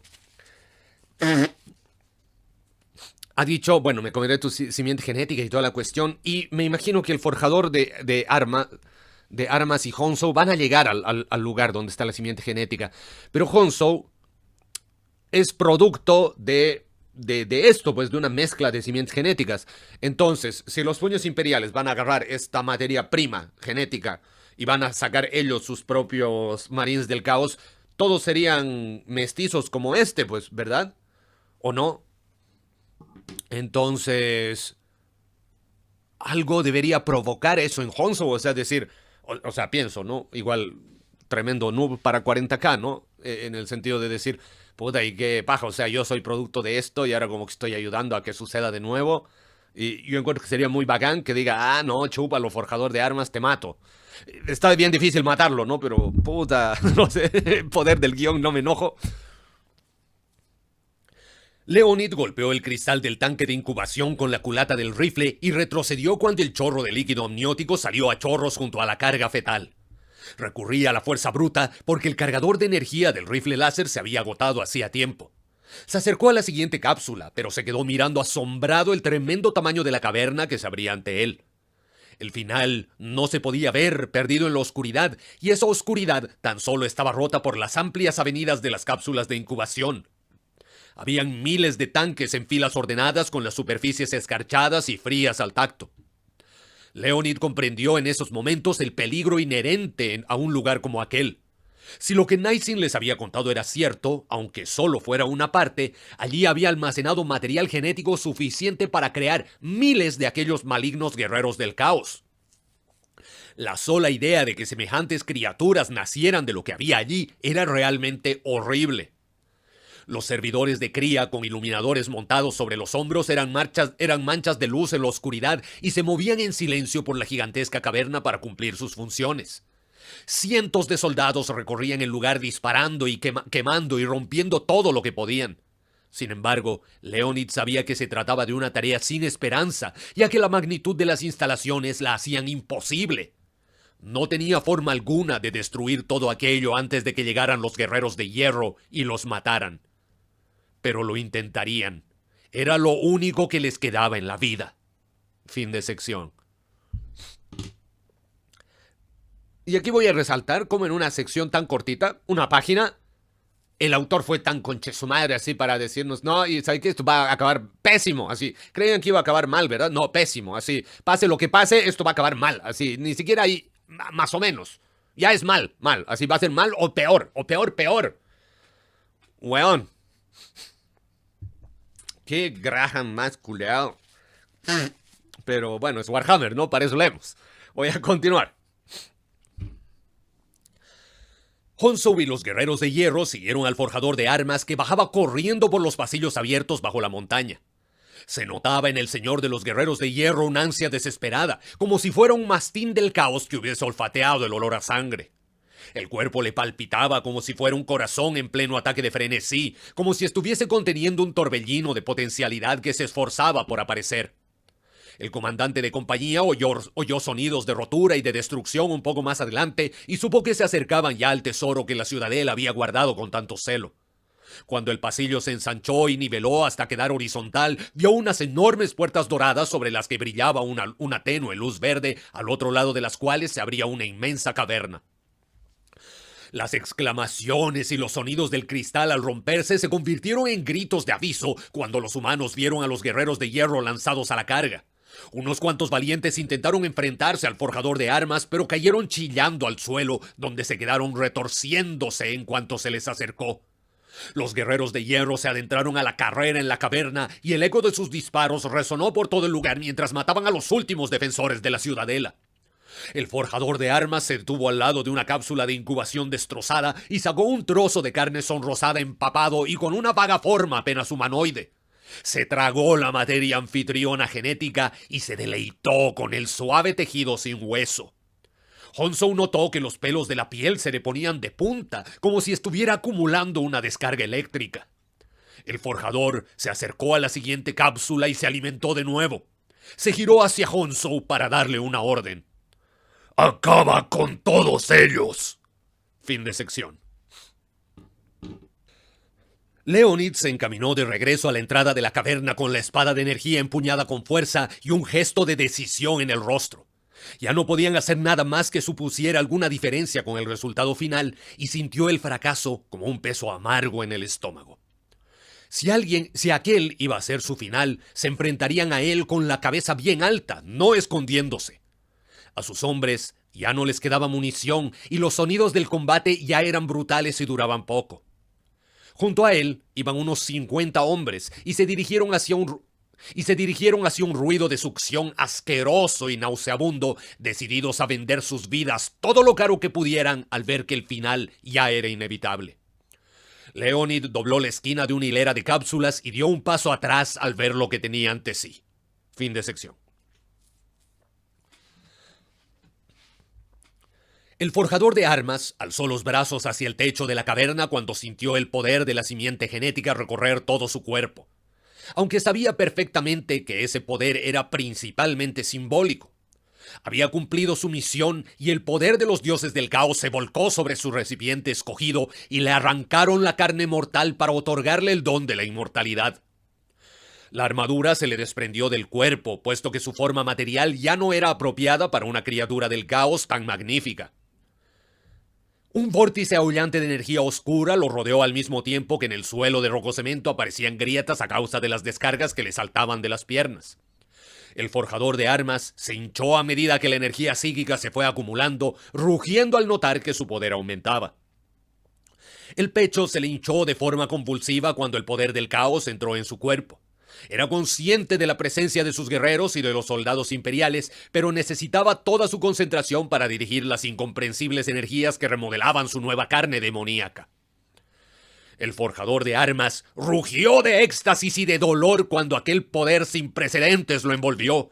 El cuerpo se le hinchó de un modo monstruoso, inflado por el remolino de energía que lo azotaba.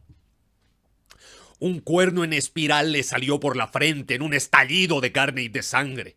La púa manchada se retorció como un ser vivo y giró para envolverle la cabeza. La piel se le oscureció y adquirió una textura repugnante y escamosa. La espina dorsal se partió con un crujido y el forjador de armas no pudo evitar gritar de dolor mientras aumentaba de tamaño. Rugió cuando las sombras de su espalda se solidificaron y las alas negras se extendieron de un extremo a otro y batieron con fuerza. El nuevo príncipe demonio se alzó por los aires y quedó suspendido sobre los horrorizados testigos de su nacimiento, mientras los últimos restos de energía psíquica le surgían del cuerpo en un estallido de poder. Fin de sección. Aunque sabía que eso sería su muerte, Leonid corrió hacia el demonio con la espada en alto, dispuesto a atacarlo. El demonio alado lo miró y el castellano cayó de rodillas cuando la repugnante aura de la criatura lo abrumó. Su monstruosa forma era negra por completo y las profundidades de pesadilla de su aspecto brillaban con galaxias y estrellas muy lejanas. Leonid se sintió enfermo con tan solo mirar a aquella bestia y cayó sobre el costado cuando unos calambres debilitadores azotaron su cuerpo. Vomitó y sintió que sus entrañas se contraían una y otra vez aunque ya estaban vacías. Intentó en vano ponerse en pie, pero el dolor era demasiado intenso. Parecía que le habían clavado un cuchillo con la hoja al rojo vivo en el estómago y lo estaban retorciendo. Sus hombres también estaban tirados por el suelo, ya que sus cuerpos se rebelaban igualmente ante la presencia de un poder tan horrible. Leonid lloró de dolor mientras oía la terrible risa retumbante del príncipe demonio flotando encima de su cabeza. Aquel sonido discordante le enviaba oleadas de sufrimiento por toda la columna vertebral. Sintió que la inconsciencia se acercaba y que lo reclamaba para ella, pero intentó resistirse. Sin embargo, no pudo hacerlo y acabó deslizándose hacia la oscuridad. Fin de sección. Los incendios todavía ardían cuando los primeros rayos de la mañana asomaron por las cimas de las montañas y las columnas de transportes oruga entraron rugientes a través de los restos fundidos de la Puerta del Destino. Cada transporte había sido construido especialmente para ese momento, con un tanque aislado y equipado con mecanismos congelantes para conservar la preciosa simiente genética a lo largo del viaje por el Inmaterium hacia el Ojo del Terror y Abaddon el Saqueador. Los guerreros de hierro muertos ya estaban a bordo de las naves en órbita y los Kirumex los estaban diseccionando para conservar los órganos que implantarían a la siguiente generación de guerreros de hierro. No había quedado lo suficiente de Forrix como para llevárselo, y un grupo de esclavos había encontrado un cadáver pudriéndose en el reducto de Kroger mientras desmontaban las estructuras de asedio. Era evidente que se trataba del cuerpo de un guerrero de hierro, pero si aquel era el cuerpo de Kroger, ¿quién había dirigido el asalto contra el bastión oriental? Se trataba de un misterio que Honsou supuso que jamás resolvería, aunque en eso estaba muy equivocado. Honsou observó cómo los transportes especiales recorrían con lentitud el paisaje desolado y arrasado de la llanura que se extendía ante la ciudadela. La satisfacción de la victoria quedaba oscurecida por la sensación de vacío que provocaba saber que el enemigo estaba derrotado y que no librarían más batallas allí. Honsou se había postrado de rodillas ante el forjador de armas cuando había ascendido a la condición de príncipe demonio y había comenzado a recitar oraciones de devoción. «Ponte en pie, Honsou», le ordenó el demonio. Honsou se apresuró a obedecer y el demonio continuó hablando. «Me has complacido enormemente a lo largo de estos últimos siglos, hijo mío. He cuidado y preparado tu odio, y ya tienes la semilla de la grandeza en tu interior». Tan solo vivo para serviros, mi señor. Tan solo vivo para serviros, mi señor, tartamudeó Honsou. «Sé que lo haces, pero también sé que ansías estar al mando, seguir el camino que yo he recorrido. Ya tengo claro lo que debo hacer». El forjador de armas demoníaco flotó hacia Honsou y su gigantesca forma se alzó sobre él. «Serás mi sucesor, Honsou. Tan solo tú conservas la verdadera visión del caos, la destrucción final del falso imperio. Forrix había perdido esa visión de nuestro destino final, y Kroger, bueno, la dejó a un lado hace mucho tiempo. Pero no te nombraré capitán, te nombraré forjador de armas».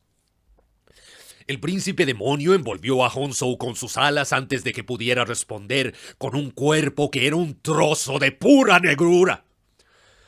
El poder de la disformidad me llama, Honstow, y es una llamada a la que no me puedo negar a acudir. A donde yo voy, no puedes seguirme. Todavía. La silueta del forjador de armas destelló por unos instantes mientras se desvanecía en el plano material para marcharse hacia lugares más allá de la comprensión de Honsou. Fin de sección.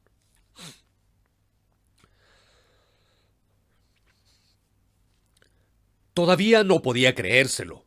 Honsou el mestizo. Honsou el forjador de armas.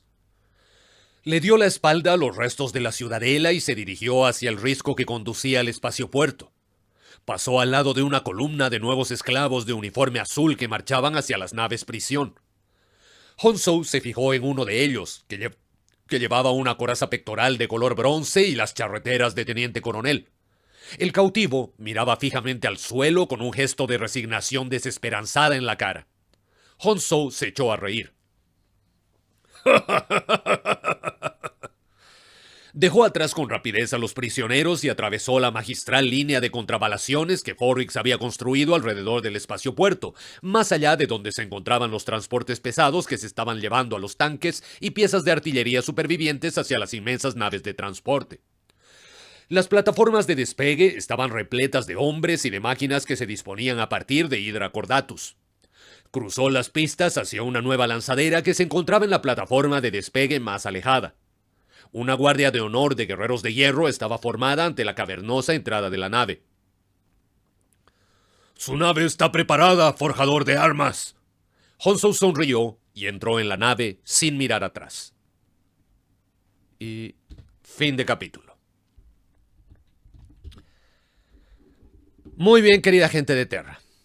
Preparados o no, tenemos una misión que cumplir, que nos inspire el valor del 383º Regimiento de Dragones Yuranos. Así que vamos.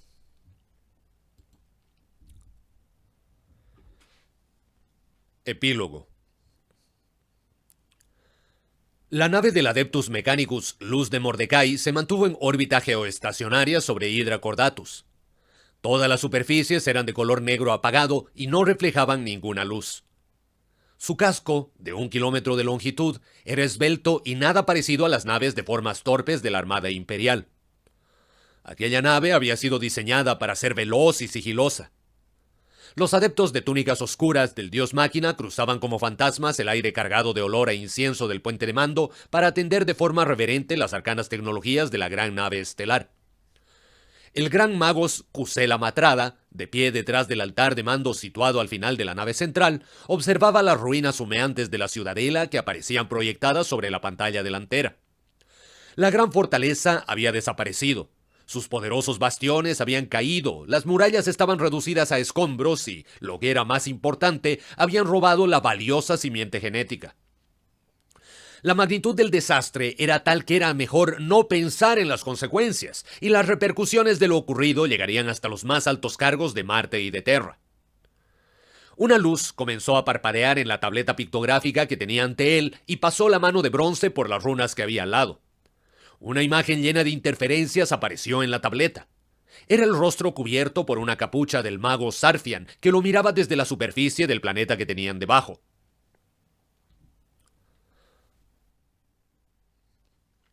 ¿Y bien? Le preguntó Matrada. Tenían razón, gran magos. El laboratorium está vacío y la simiente genética ha desaparecido. ¿Toda? Toda, confirmó Sarfian. ¿Ha encontrado algún superviviente? No, mi señor, tan solo cadáveres. Por los restos que hemos encontrado y por la magnitud de la destrucción, la batalla fue realmente feroz. ¿Ha retirado toda prueba sobre nuestra bendita orden? Sarfian asintió. La caverna ha sido purificada con lanzallamas y hemos colocado cargas de demolición de plasma. Muy bien, regrese a la nave y purgaremos todo el lugar desde la órbita. Sí, mi señor, contestó Sarfian. Matrada cortó la comunicación y abrió el canal directo con el oficial de fuego. Sin duda, aquello era un desastre, pero se aseguraría de que nadie se enterase de lo sucedido. Fije las coordenadas y prepárese para disparar a mi orden. Fin de sección. El guardia imperial Hawk bajó dando tumbos por las laderas rocosas de las montañas. Estaba deshidratado, desnutrido y sufría quemaduras de segundo grado. Había visto cómo el enemigo tomaba la ciudadela y asesinaba a los supervivientes de su regimiento. Se había sentido impotente mientras la batalla rugía en la oscuridad. El enemigo se había retirado de la llanura después de la caída de la ciudadela y había abandonado Hydra Cordatus con la misma rapidez y eficiencia con las que había llegado.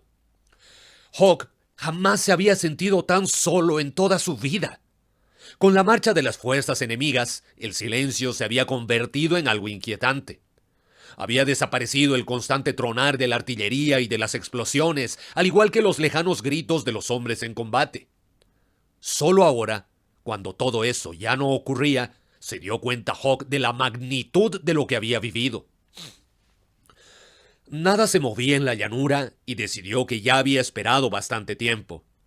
Consiguió unas cuantas raciones de emergencia que no estaban estropeadas en los alojamientos de la dotación de las instalaciones del torpedo, además de unas cuantas tabletas hidratantes y, gracias al emperador, algunas píldoras desintoxicantes. La batalla ya había acabado, así que comenzó la larga caminata que lo llevaría hasta el valle. Se había convertido en un ser delgado y tambaleante, cubierto de polvo y de sangre. No sabía qué pretendía con aquella idea de llegar hasta allí, pero estaba seguro de que sería mejor que quedarse en las montañas. Estaba en su tercer día de viaje, descansando bajo la sombra de un gran peñasco cuando vio la nave. Pasó rugiendo a baja velocidad antes de desaparecer para aterrizar al lado de las murallas de la ciudadela. Aunque sabía que estaba demasiado lejos como para que lo oyeran, gritó hasta quedarse afónico mientras bajaba corriendo la ladera a toda la velocidad de que era capaz. Ni se le pasó por la cabeza que todavía estaba por lo menos a un día de distancia de la ciudadela. Poco después, estaba sin fuerzas y jadeante, con la cabeza palpitándole de dolor. Se puso en marcha en cuanto se recuperó, lleno de una nueva determinación. Viajó otras 5 horas por el traicionero terreno montañoso antes de oír de nuevo el zumbido de los motores de la nave. Hawk vio cómo la nave alzaba el vuelo desde la lejana ciudadela y se alejaba hacia el cielo carmesí. ¡Oh, no! ¡No, no, no! ¡Volved! ¡Volved, cabrones! ¡Volved! Pero la tripulación de la nave no hizo caso de sus súplicas y la nave siguió alejándose y dejando tras de sí una columna de humo ardiente. Hawk cayó de rodillas sin dejar de llorar y de maldecir a la tripulación mientras la nave desaparecía de la vista.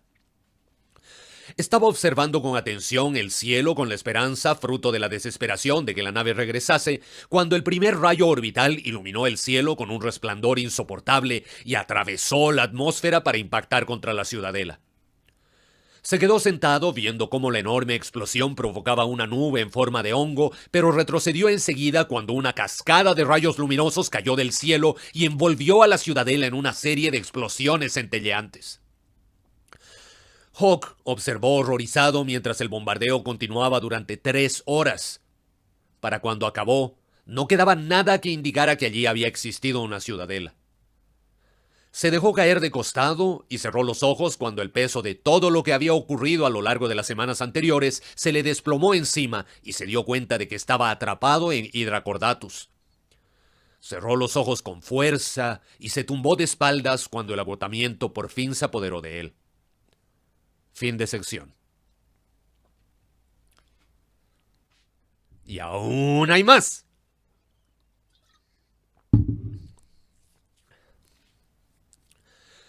Unas manos poco amables lo despertaron y gruñó de dolor cuando notó que lo ponían en pie a la fuerza. Intentó abrir los ojos, pero los tenía pegados por el polvo. Lo único que logró distinguir fueron unas formas difusas de color amarillo que le gritaban preguntas. Otras siluetas situadas a sus costados lo mantenían en pie mientras una voz insistente lo acosaba. ¿Qué? ¿Cómo te llamas?, repitió la voz. Hawk, consiguió articular. Guardia Imperial Hawk, número de serie 25-031-971. ¿Quién puñetas eres? Soy el sargento Vermas del crucero de ataque Justitia Fides, de los puños imperiales, dijo la voz que estaba delante de él. Sintió que unas manos le sacaban las placas de identificación de debajo de la camisa del uniforme. Hawk parpadeó y giró la cabeza. Vio a un gigante con servoarmadura de color amarillo a cada lado y a otro que estaba delante de él sin casco. A pesar de encontrarse agotado, Hawk reconoció a los marines espaciales y lloró de alivio cuando distinguió la forma rectangular de la cañonera Thunderhawk en la llanura a sus espaldas. ¿Dónde está el capitán Eshara?, le preguntó Vermas. ¿Quién? El hermano capitán Eshara, comandante de la tercera compañía de los puños imperiales. Nunca oí hablar de él, contestó Hawk. Vermas hizo un gesto a los marines espaciales que sostenían a Hawk y lo llevaron sin ninguna delicadeza hacia la cañonera mientras los demás marines espaciales subían a bordo. ¿A dónde me llevan?, les preguntó. Te llevamos a casa, soldado, le contestó el sargento Vermas. Hawk sonrió al entrar en el interior de la Thunderhawk. Fin de la novela. Y sobrevivió Hawk.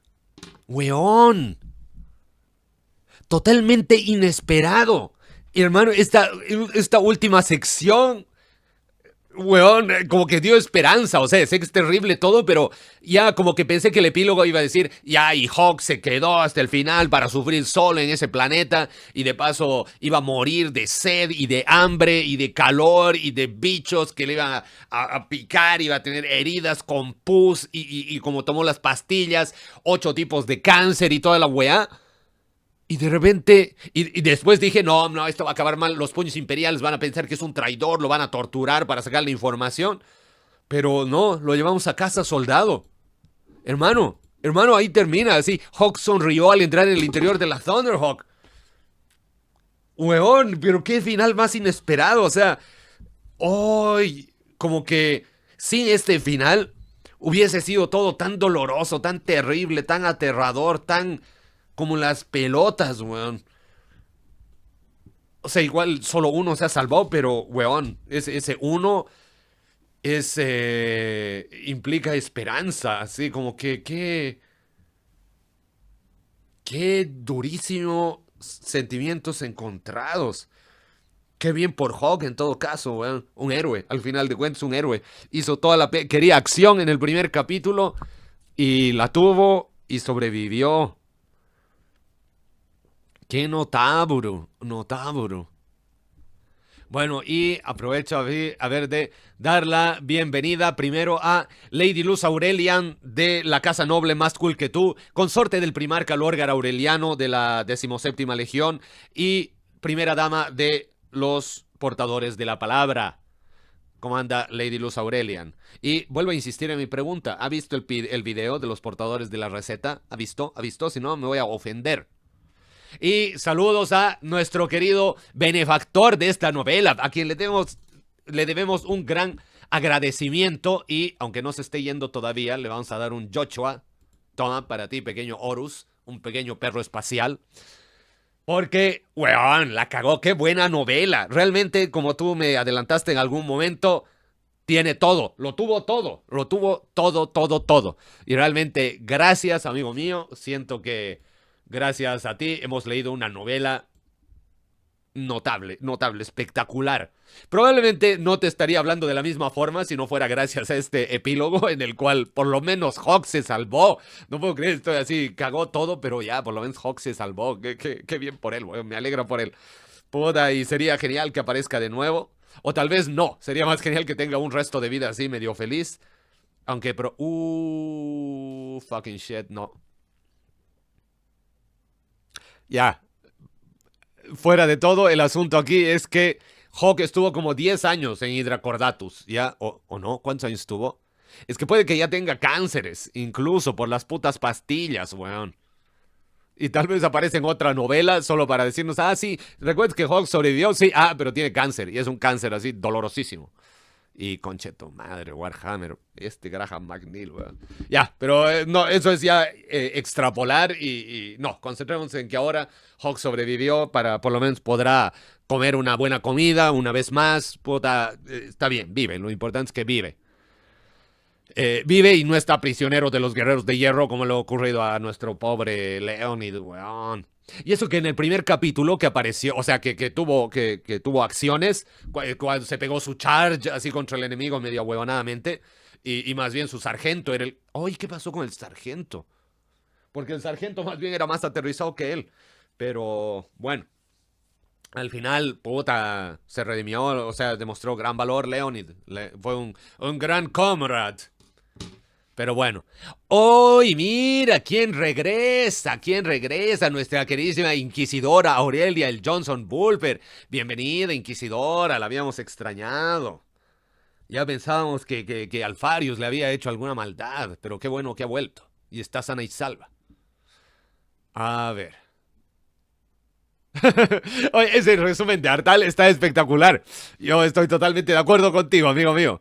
Todo se perdió, se robaron muchas semillas genéticas, nació un nuevo príncipe demonio, pero sobrevivió Hawk. Concentrémonos en Hawk y que subió feliz a la Thunderhawk. Ay, Dios mío. Y bienvenido también a mi querido amigo Edo Uchida. Bienvenido, amigazo. Gusto verlo, como siempre. Hoy así, pues y así, con la novela, qué de sufrir. Pero así, entre chiste y chiste, leímos nuestra primera novela, 40K. Pero bueno, estuvo bacán. Y bien, este Graham McNeil. Y ¿sabes qué? Recordaba un poco lo que decías la otra vez, pequeño Horus, que es un evento dentro de todo chico, corto. O sea, es un asedio en un planeta, en o sea, Tor Cristo era una ciudadela también, ¿o no? No. O era un bastión. No, claro, era mal que mal un fuerte, una ciudadela, un algo así, que tenía bastiones. Entonces, como que fue aterrizaje, Jericho Falls, primera paralela para empezar a atacar Tor Cristo. Ahí rompieron Tor Cristo, después armar la segunda paralela, la tercera paralela y la tormenta de hierro ya en la ciudadela. Como que fue eso, llegar, cavar, romper, cavar, romper, robar, horror. Ah, ya, bien, capellán. Oiga, a ver, ¿dónde? Puta, es que desde que no está el... Ah, ya quedó otro misterio muy importante. A ver, espera, primero... Ya, vamos ahí. Perfection. Bien ahí. Dido con Adeptus Ineptus. Chan. Oye, esa otra, el mago Snicing y su traición. Qué weón, qué notable. No, en muchos aspectos notable la novela, hermano. Agradecido, pequeño Horus. Y yo creo que todos así están en mayor o menor medida de acuerdo conmigo. Espectacular. Y, a ver.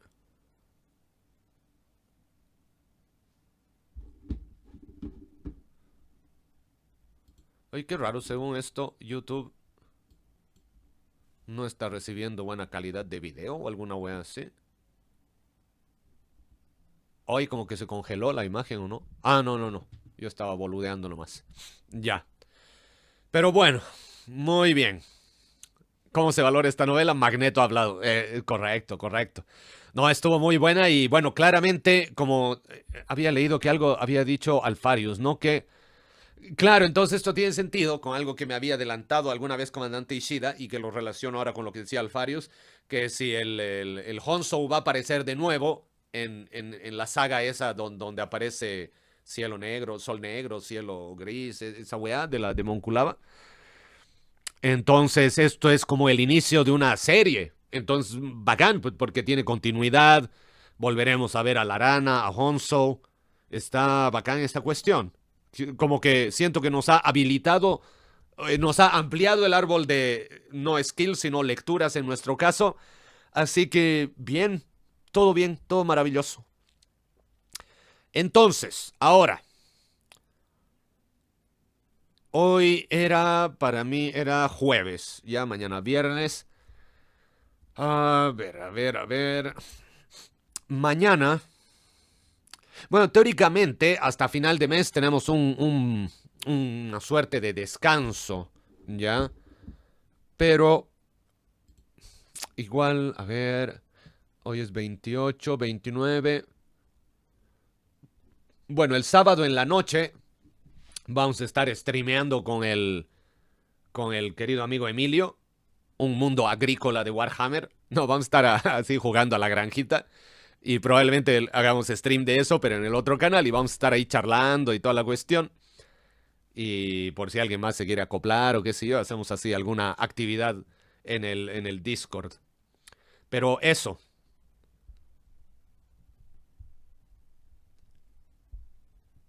Hoy acabo de ver, espera, pequeño Horus, a ver, te leo. Gracias por la lectura. Y esto también va porque se vengó la muerte de... La muerte de Salimos. Gracias. Espera, ahí creo que el autocorrector te jugó en contra. La muerte de...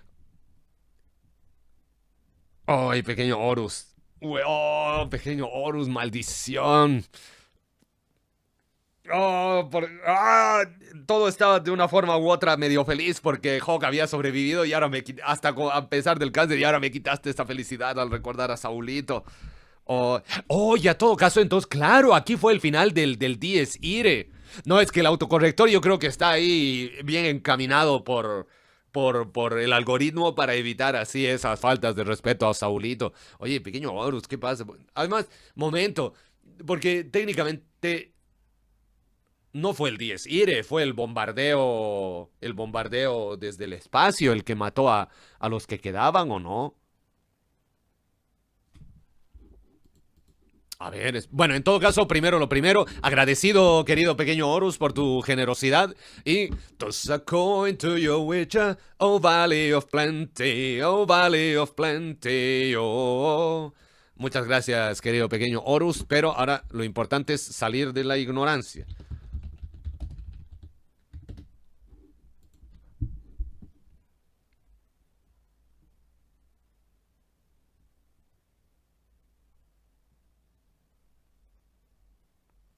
Sí, murió en el bombardeo del planeta.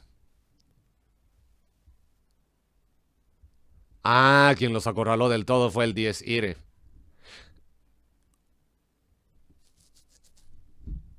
Ya, voy a decir algo y ahí se cierra el tema, porque ya no vamos a hablar de nada más para evitar el spoiler a otras personas.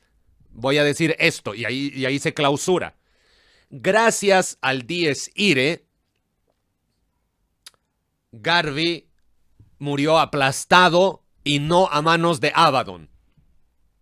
Y ahí, ya no vamos a hablar más de ese tema, por favor, y gracias por su comprensión, ¿ya? Por motivos importantes, no vamos a hablar más de Istvan 5, ni de Istvan 3, ni de Esteban, ni de Steven, ni de nada, ¿ya? Pero bueno. Ahora, lo que me pregunto, y esto sí me lo pueden responder, pero de una forma muy escueta, ojalá. ¿En otras novelas de 40K aparece el Dies Irae también? ¿O esta era su única aparición, su primera y última aparición?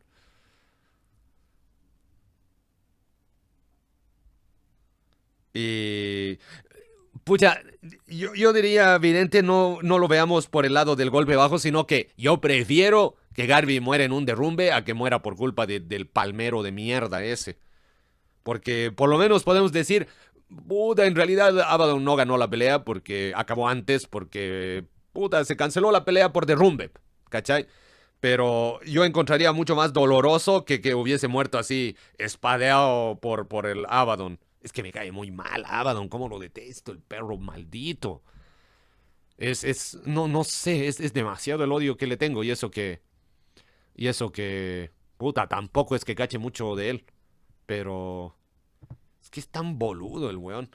Porque, por ejemplo, cualquiera diría, debería odiar más a una persona que tengo de íntimo amigo, ¿no? Que es pequeño Horus, por matar a Tarik. Pero es que pequeño Horus yo lo encuentro buen personaje, tiene un conflicto bacán, así. O sea, hizo una weá terrible que fue lo de Tarikcito, pero eso no le quita que es un buen personaje, que tiene un conflicto y qué sé yo. Ese otro Abaddon es un pobre, es que es un chat culeado nomás, nada más. Ay.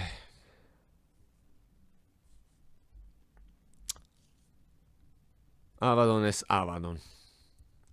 Pero, hoy de paso, claro, es que yo creo que también influye que Zeke está vivo aquí en el 40K y que sigue jodiendo. Entonces, bueno, y aquí lo han mencionado. De paso, es lo único malo, digamos, que encuentro de esta novela. Que 2 veces lo han mencionado, ese culeo Abaddon. Pero bueno. Eso entonces, mi querida gente de Terra. Entonces, en lo que queda de la semana, ya no rememoramos más. Igual quedan 2 días, así. Y yo creo que podríamos empezar el lunes, tal vez. El lunes, así yo me preparo.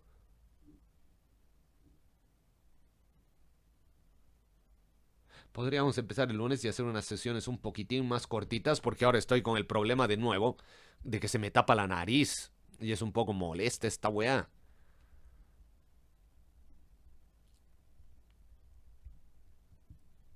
Ay, pequeño Horus. Pequeño Horus, maldito. Ya. Vamos a hacer una encuesta. Prefieren empezar porque... Hoy, pequeño Horus, vamos a tener una seria charla en mi oficina. Ya, vamos a hacer una encuesta. ¿Prefieren que... Hoy puse anuncio. Bueno, pero anuncio también mientras hago la encuesta. ¿Qué tanto? Ya, entonces... Domingo en la noche. Lunes en la noche.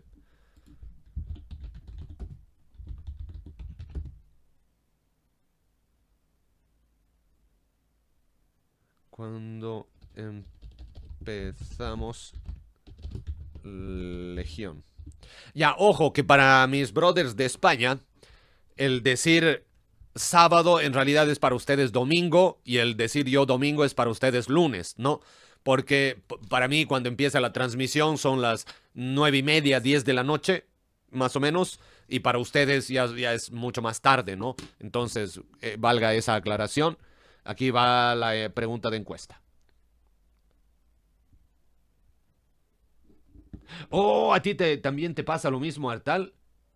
Mira, a ver, yo lo soluciono comiendo cosas picantes. Ah, interesante, me gusta eso, me gusta eso. Y o calientes, aparte de algún medicamento. Huh. Voy a seguir esa línea de pensamiento y vamos a ver, voy a ver qué tal me va con eso. Me voy a conseguir algunos picantes por ahí. O, en su defecto, alguna bebida caliente. Pero bien, agradecido por el dato.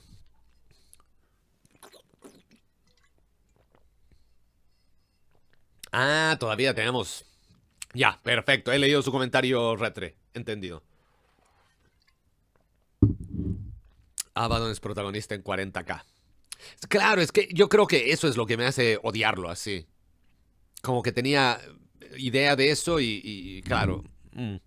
Pero bueno, eso no es problema, ¿no? Es como, no sé, Eidolon, lo detesto, pero aún así, ¿qué se llama?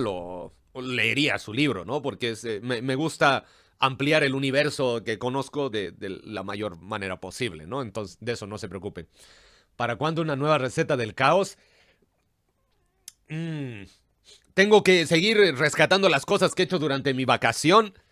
Ah, tengo una que es cortita. Que esa, ya.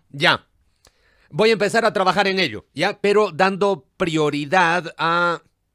Mira, ahora estoy editando Lobo a las Puertas. Me voy a tardar su par de días, sus cuantos días. Y después de eso hago un portadores de la receta. Uy, el wasabi es bacán, Puta, pero la macana es que es un poco caro para mi gusto. Bueno, o sea, no sé si es caro, pero lo que sí estoy seguro es que yo soy bien rata para gastar plata, ¿ya? Como que soy bastante, a ver, para ser específico, soy neurótico, muy neurótico, en el sentido de que tengo una gigantesca preocupación por el futuro. Y la estabilidad o inestabilidad que pueda acarrear. Y eso me lleva a ser demasiado conservador, mesurado, prudente o qué sé yo con mis gastos y cosas así. Entonces, como que gastar en cuestiones que se podrían considerar lujos, así como que no hago eso. ¿Por qué sí me compro muchos dulces? Porque los dulces son muy baratos. Los que yo compro son estúpidamente baratos. Así, el chocolate que me gusta comer, y eso es porque me gusta, es... bueno, yo creo que técnicamente ni siquiera merece llamarse chocolate. Es así, manteca de cacao con harto azúcar y una weá así, pero que a mí me encanta. Pero, puta, el costo de materia prima debe ser casi cero. Pero eso, ya. A ver, ¿sabía que los hijos del emperador regresarán en un nuevo códex? Algo cachaba, algo me comentó comandante Ishida. Algo me comentó comandante Ishida. Sé que hay un códex o algo así que volverán. Y claro, de hecho vi que hasta hay nueva figurita de Fulgrim y una de Lucius, que en todo caso estaba bacán, que de la hombrera le salía así como, tenía una cabeza, que le salía una lengua, y esa lengua era como un látigo, y sí, estaba bacán. En Bolivia sé que hacen unas... ¡Uy! Esa sopa de maní es pero espectacular. La sé hacer, no es muy difícil. Así que podemos... Ahí está, esa puede ser una portación de la receta. Sí, sí, sí, sí, sí. Y esa es hipercalórica, pero eso sí, porque es maní, pero es... ¡Uy! Espectacular. ¡Oh! Ya me dio hambre. ¡Maldición! ¡Oh! Así. A ver, pero ya es buena esa, weón. Don Cangrejo, mira, no he visto mucho Bob Esponja, pero creo que Don Cangrejo es ya otro tipo de rata. Es así como, no sé, el weón que es mega millonario y no quiere gastar, pero weón, porque quiere tener más plata, así es medio twisted es el Don Cangrejo, así yo lo encuentro un poco ya como que cuestionable el personaje. Pero eso. Y saludos a nuestro ángel oscuro, Alejandro Velasco, bienvenido amigazo. Todos odiamos a Eidolon, pero maldito Erebus. No maldito una vez, muy bien. Maldito 3 veces, no. Ya, espera. Iba súper bien. Es maldito una vez, maldito 3 veces. Maldito 1000 veces y 1001 veces. Ya, es 1, 3, 1000, 1001. ¿Por qué? No sé, así porque sí, así. No, eso nació porque, bueno, el 1 siempre se empieza con 1. 3 es uno de mis números favoritos. Y han debido escuchar todos el insulto, no sé, pues, hijo de las 1000. Ya, entonces eso es muy común, así, hijo de las 1000X, ¿no? Entonces, como que alguna vez en un momento de mucha indignación, alguien dijo, oh, hijo de las 1000 putas, y yo dije, no, hijo de las 1001. O sea, como que aumentándole, digamos, a lo que decía el otro. Entonces, por eso salió el 1000 y después y 1001, pero corrigiendo el 1000. Es algo muy nada, sí, pero es simplemente el lore de dónde viene esa serie de números. Pero bueno. Oh, ahorro para modificaciones, sería bacán, weón. Estaría bacán. Sí, algún rato hará falta.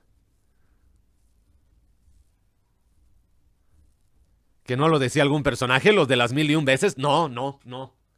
Del que me acuerdo es que en Los Tres Mosqueteros, en una parte, D'Artagnan como que estaba renegando de algo, o no, reta un duelo a alguien, creo que es empezadito el libro, creo que reta a Athos y le dice, oh, te apostaría 20 pistolas, y se queda en 20 y el autor dice, en realidad quería decir 20,000 pistolas, pero después entendiendo la magnitud de su apuesta y que posiblemente podía perder, decidió dejarlo en 20, pero de ahí era el 20,000, que es así de esos números random que tengo registrados así porque se me quedaron y dije, qué bacán, pero no. Y 1001 viene de las 1001 noches, digamos, así, son referencias, aunque medio indirectas, a libros. Ahí está, entonces podríamos aumentar a las maldiciones de Erebus, a esa serie, que sea 1, 3, 1000, 1001, 20,000. Y ya ustedes saben de dónde vienen los números que conforman la serie. Pero eso.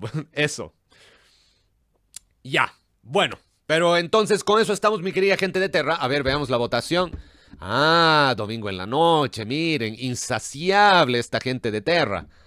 Perfecto, domingo en la noche será entonces que festejaremos tomando agua alfa, Hydratus Dominatus, mi querida gente. ¿Sería de alguna manera un spoiler dar un dato sobre una comida del milenio 40K? No. No, ¿por qué? Yo estaba pensando la otra vez en qué es lo que nos puede hacer distinguir lo que es spoiler y lo que no. Spoiler es algo acerca de la trama o del desarrollo de un personaje o de un evento que es importante y cosas así. No es spoiler si es un dato un poco randómico, digamos, que de cierta manera enriquece el universo con... A ver, si juntas muchos datos random, se vuelve un infodump. Y eso no es spoiler, es simplemente mucha información así randómica, así.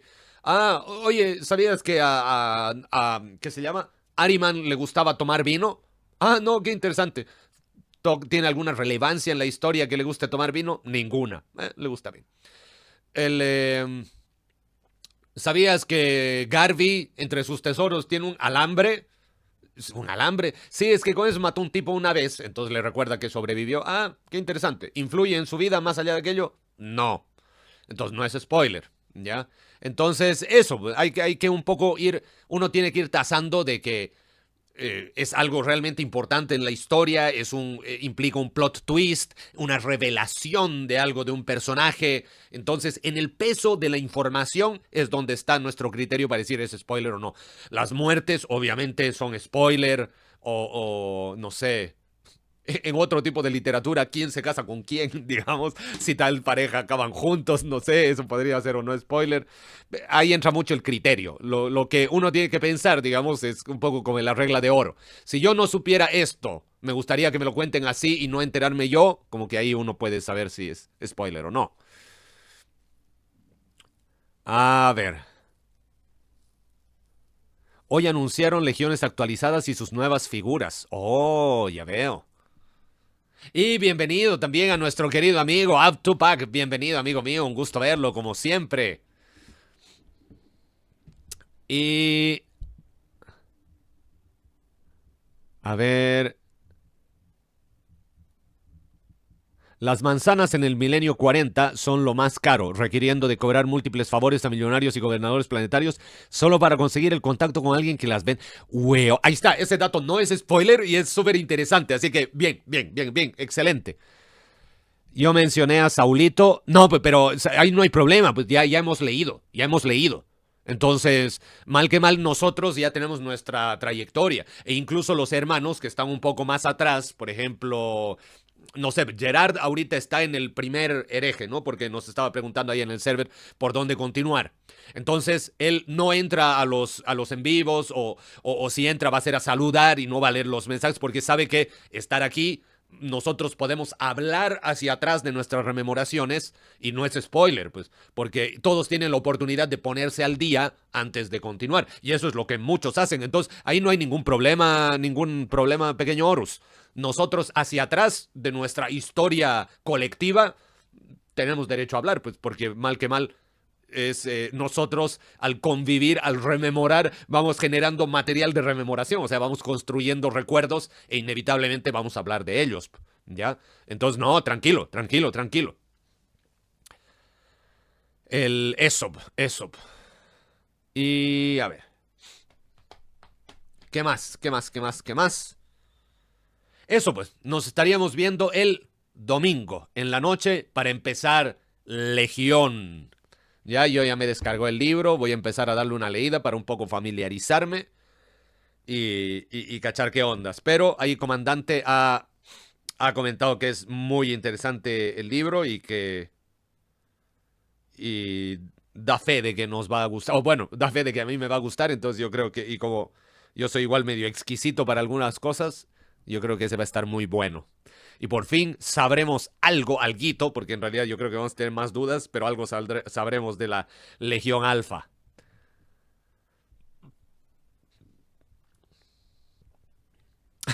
Los orcos una vez vieron un titán y quisieron crear uno, como avatar de sus dioses. Ahora cada que crean uno, ese planeta está perdido, aunque bien puede explotar.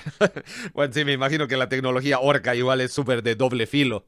Un poco como los, ¿qué se llaman? Los goblins en el WoW, que su tecnología igual siempre tiene un margen de error y puede explotar, creo, una cuestión así. Mi señor de la guerra salva el universo, dice el otro sinvergüenza. Ay, señor. Ya pues, mi querida gente de Terra, ha sido un placer. otra misión bien cumplida. Nos vamos con los corazones llenos, con la supervivencia de nuestro querido Hawk. Y eso, pues nos vemos el domingo. Muchas gracias nuevamente a todos y cada uno de ustedes por su presencia, sus comentarios, su compañía, por hacer de esta rememoración algo maravilloso e inolvidable. Es otra historia que compartimos, otra historia que hemos vivido juntos. A ver, te recomiendo que antes de leer Legión nos digas qué opinas de la Legión Alfa y al final cómo cambia tu perspectiva. Es que ahorita mismo como que la Legión Alfa así no cacho nada.